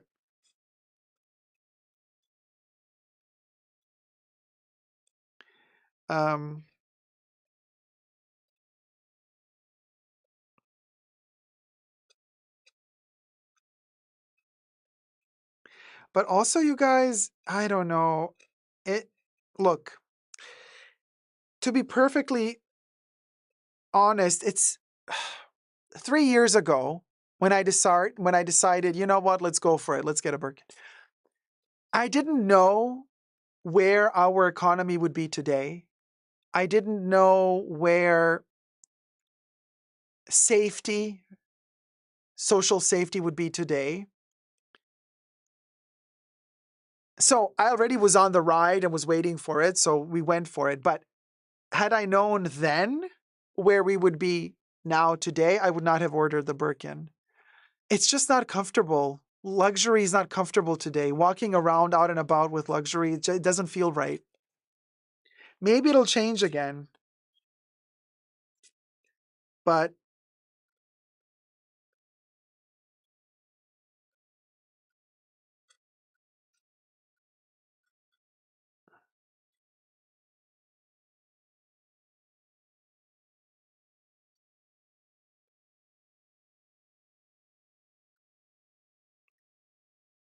special order Birkin. Hello.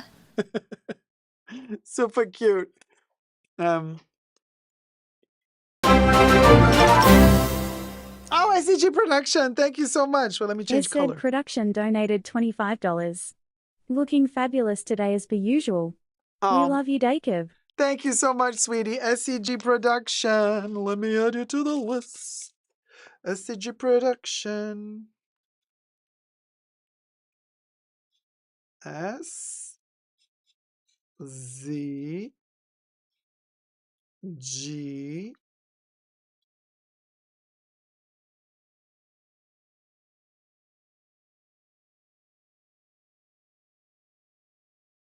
Production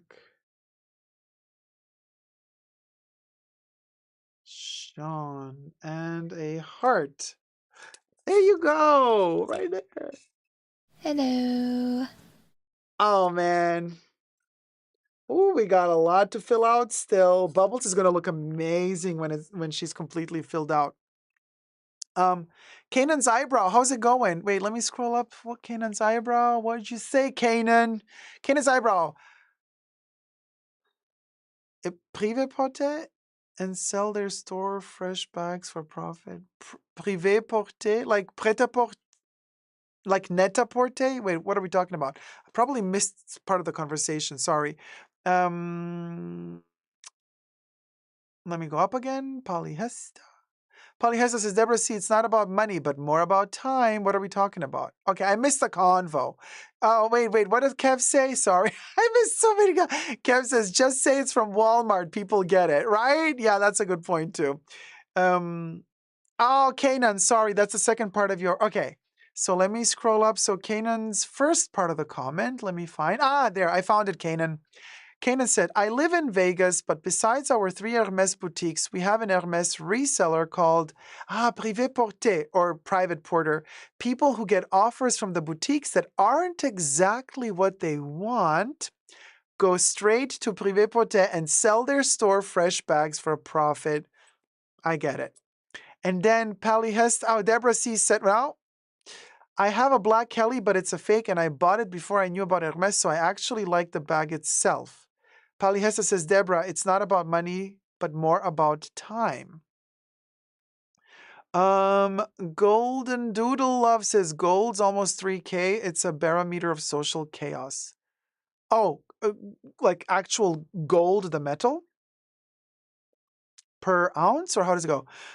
Phoenix Mom says, do you think will go down again? It was low after the election. Gold. Oh, is gold going to go? I don't know. Thank you, ICG Production. Enjoying Dacob content, always my dose for the week. Nicole Kidman donated $10. I strictly dine on lizards for exotic Birkins. No. You should have said, Nicole Kidman, I strictly dine on cockroaches because she wants a Birkin made out of cockroach exoskeleton. Exo, baby. Okay, let's add Nicole. Man, isn't this amazing? Thank you, Nicole Kidman. Let's add Nicole Kidman to Bubbles' head. Cha. Girl. Wait, what color? Oh, and you know what? No, let's do orange now. Sorry. Because we're talking Birkins, let's do orange. We're adding Nicole Kidman to Bubbles' face.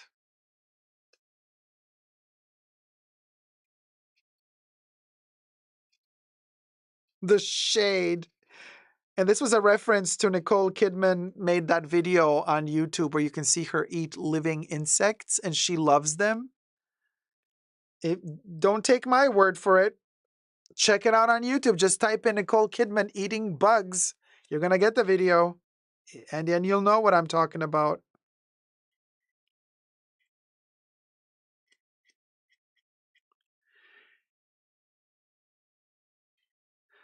I mean, yeah. Don't shoot the messenger. Like, oh, honey, she was not only eating them, she was enjoying them.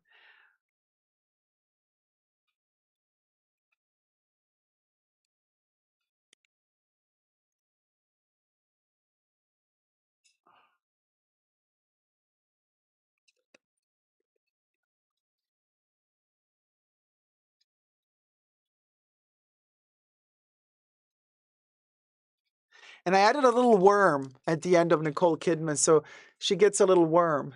Hello. Nicole Kidman, baby, tipped, and she's there. So yeah, MMM says, Nicole Kidman in the house. Luxury Bucket List says, I know a girl who sells her special orders and her mini exotics. Lots of women do for profit. Careful, Hermès does not like that. If they catch you, you're blocked for life. Livin says, I have to delete messages that are in a certain vein. Yeah, I know, Livin Ferret. We can't risk it. Yeah, thank you. Thank you, Livin Ferret. Jolie says, alleged lure, period. Deborah says, AI generated Nicole Kidman eating bugs. No, Deborah. No, sweetie. No. the real Nicole Kidman. This video predates AI from many years ago.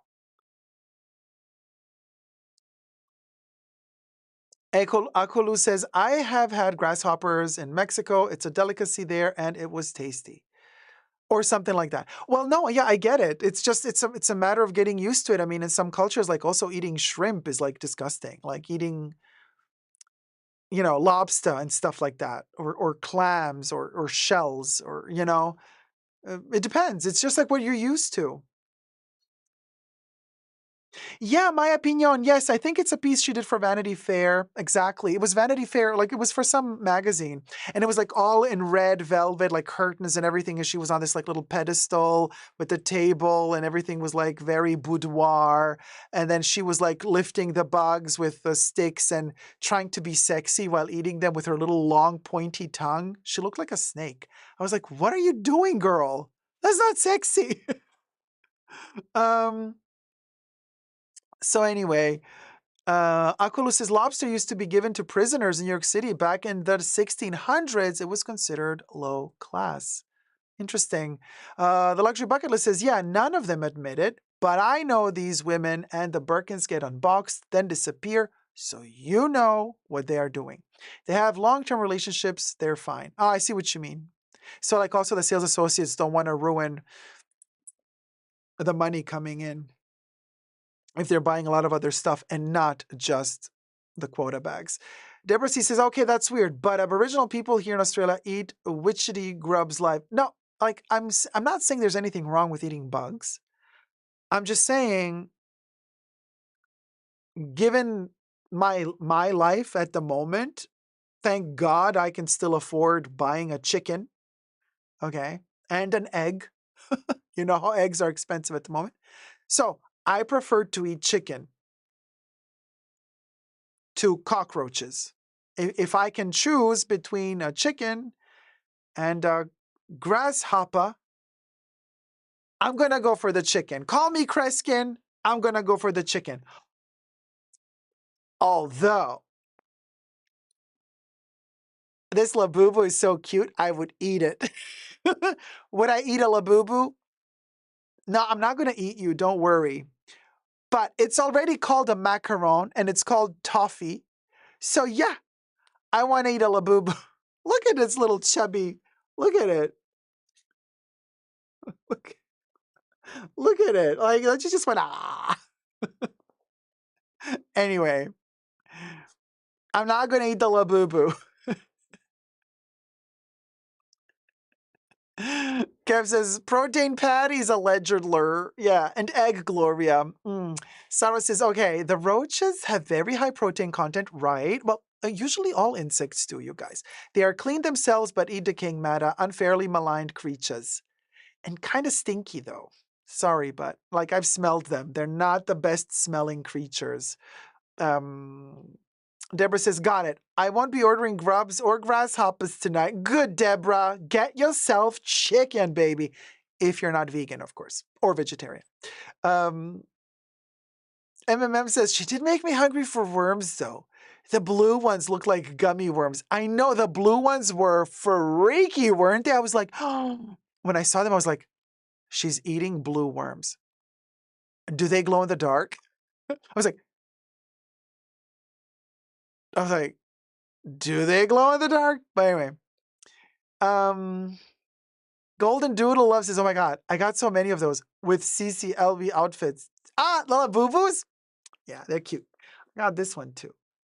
I might be on Totally Dacob unboxing some special Labubu soon, but not gonna spoil it for you or for myself. I have to wait for it to arrive first. Hi, Han. How's it going? I got sesame bean macaron yesterday. Congratulations, Han. Oh, man. So cute. Gummy worms for me, says Robbie Lorraine. I like gummy bats with like acidy flavors. Akulu says, well, with the way the environment is going, we better get different sources of protein. I completely agree with you. And I'm not saying like, yeah, if that's all we got left to eat, yes, we're going to eat roaches for sure. Yeah, I'm down. Labubu looks like a salted caramel macaron. This is a toffee.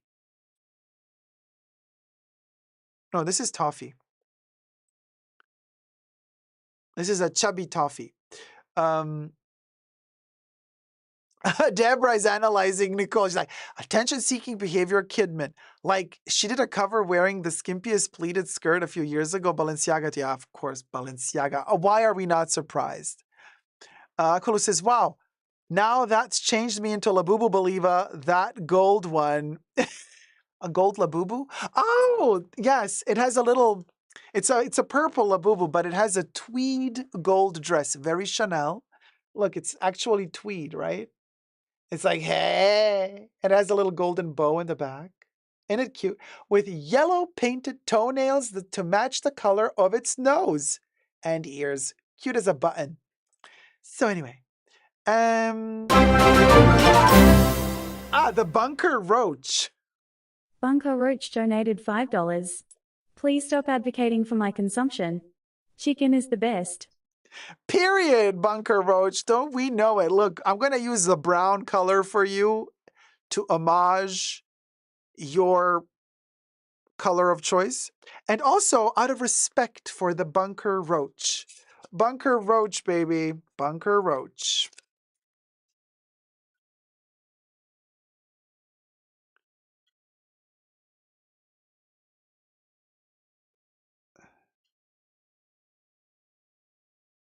The bunker roach.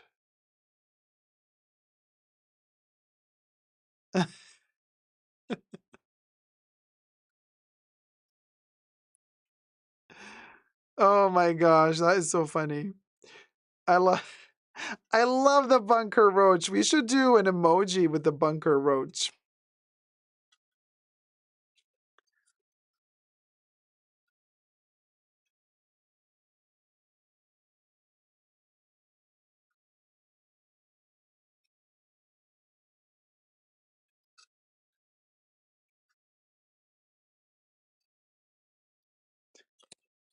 Bunker roach, baby. Hello.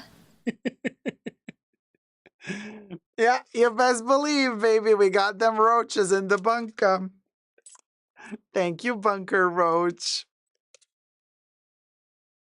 We love a good cockroach. Emphasis on the first part of the roach. Is bunker roach a friend of the bunker rat? I mean, possibilities. Listen, Kev, the possibilities are endless. Just a little bunkerette roach, nay, right? Deborah says, I love shrimp salad, prawns to us, with rocket, fennel, Spanish onion, and sliced mango with orange juice and mustard dressing. Delish. Delish. Akulu says, if we are in the bunker, I'd expect at least a roach or two. Well, this is the fashion bunker, darling. So the roaches are all on bubbles. But we do have bunker rats. The rats eat the roach, though. So, Kev, I'm not so sure if they can coexist. Golden Doodle says, oh my gosh, Dacob, your fans should be called bunker roaches. No. Listen, Linda, this is the day cult, baby. And we got Linda. Linda the T-Rex. You have something to say? Say it.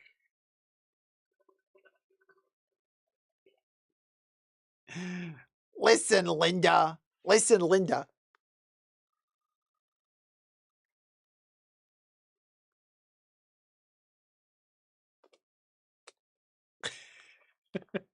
Linda is giving coach. Oh, you. Are you saying that a Jurassic World dinosaur is giving coach vibe? Girl. The shade. Yes, I named the T-Rex Linda.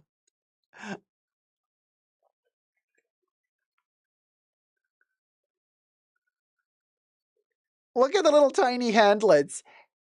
Hey. Hey. Hey. Hey. How you doing? How you doing?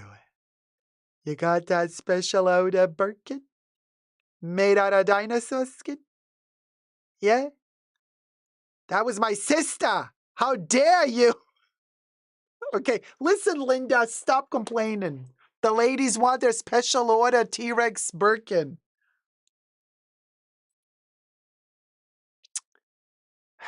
One T-Rex less, but one bag more. That's the world we live in. The Burkasaurus, baby. That's right, Nicole. Bunker Grub donated $5. Oh my Eat God. me. Bunker Grub, baby. Okay, this one, we're going to do another orange one for Bunker Grub. That was hilarious. Bunker Grub. The poverty, baby.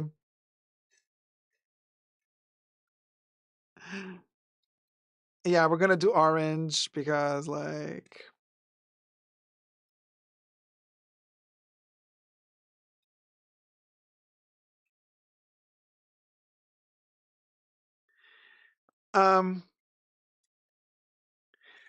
Bunker Grub, did you see? Hello. So it's so funny. Who's gonna be at like? So they're doing like Pride in Washington. RuPaul is going, and guess who else they invited and paid to come? Trisha Paytas, girl, I'm living. Well, paid. I don't know if they paid. Allegedly. Well, yeah, you're a gig. They invite you. I don't know if they paid her. Did they pay her? I don't know. Maybe not. Maybe she's doing it for free. But I don't think RuPaul would do it. She's headlining. Oh, J-Lo. Yeah, Jennifer Lopez is the headliner. Jennifer Lopez, RuPaul, and Trisha Paytas. Chef's kiss. Makes me almost want to go to Washington. Finally, got a reason to go. I watched a couple of snippets of Trisha singing her Broadway musical. Singing. Wow. Yeah, Kev. Jennifer, I used to live there, Lopez. Yes.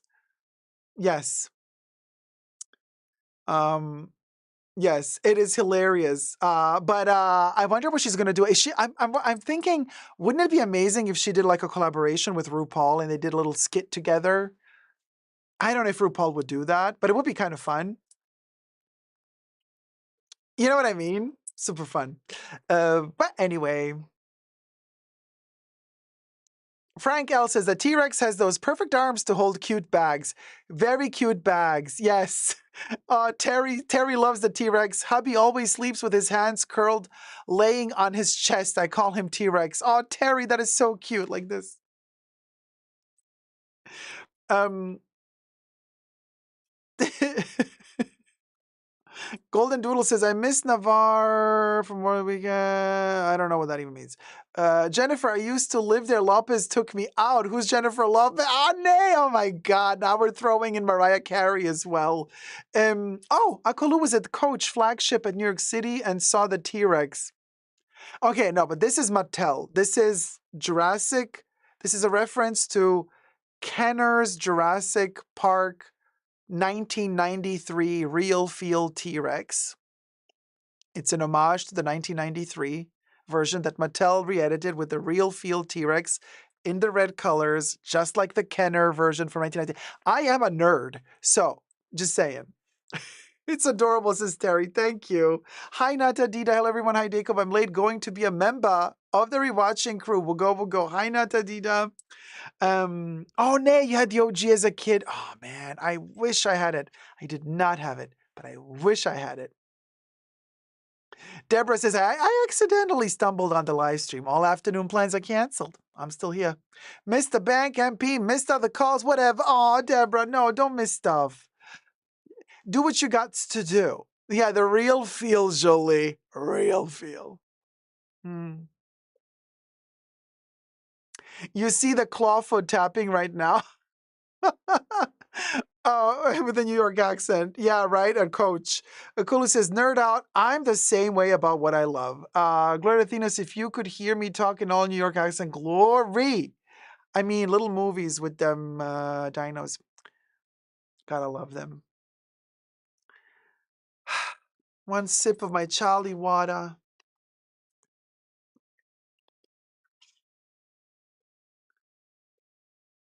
And just like that, thank you, mods, for keeping us safe today. Hit it, Bubbles. A special thanks to the mods in the fashion bunker. That's Mahora, Audrey, Age, Gloria, Kev, Nicole, and Terry. Bubbles loves you.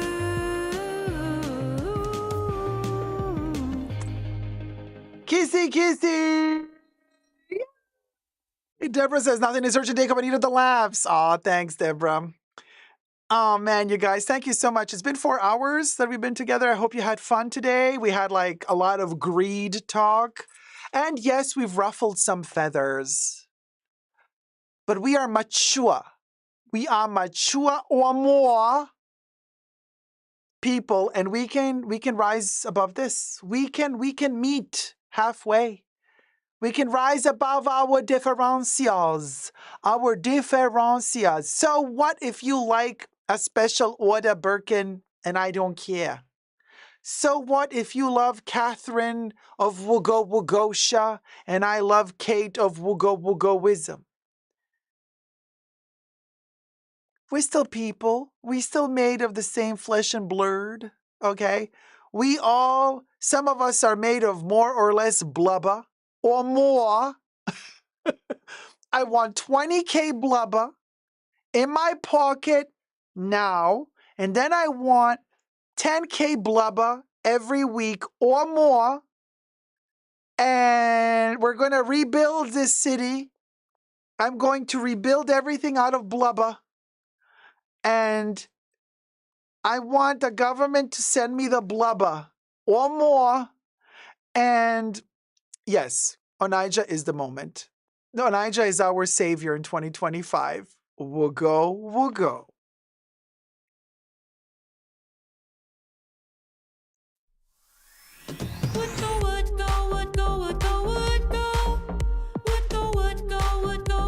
Or more.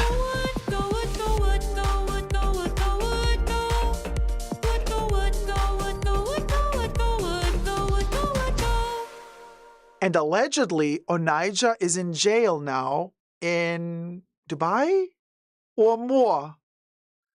Living ferret. I'm living ferret, living ferret, living ferret, living ferret, living ferret, living ferret. Akolu says, no, she landed in New York yesterday. Oh, good. Oh, thank you, Wendy Williams Goddess, for keeping Onijah safe. So Onijah is in New York? We need somebody to get to talk to Onijah and report to us how she doing. Living Ferret says, I'm Living Ferret. You are a Living Ferret. Yes, they said she was spotted in JFK arrivals. Oh man, that's good to hear. Okay, I'm glad that Dubai understood the sitch. Dubai read the room and they were like, let our girl go. Let our girl go. We're dying, Ferret. Dying ferret, dying ferret, dying ferret, dying ferret, dying ferret.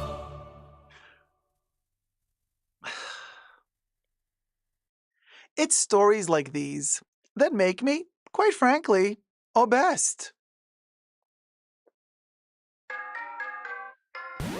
I am obsessed. I am obsessed. I am obsessed. Oh. Kelly Carrick says, I'm glad she's home and hope she gets help. Yes, me too. And I hope she's happy. Most importantly, loved and happy. And safe and healthy. Yeah, all the good stuff. All the good stuff to Onijah and to everybody else as well. As we say,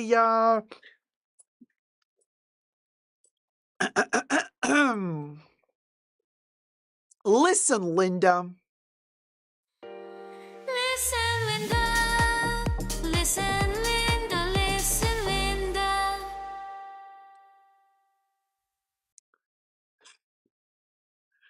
Don't you dare. Enough already. You're nibbling on everything around here like a rodent of sorts. And go wash yourself, you ratchet skank. Wash that dirty mouth. Linda got her emoji. Yeah, that's true. Oh my God, that's Linda. But cha cha cha cha is next. Predator baby Yoda baby. Give it to her. Ciao, ciao, ciao, ciao. Ciao, ciao, ciao, ciao. Ciao, ciao, ciao. Ciao.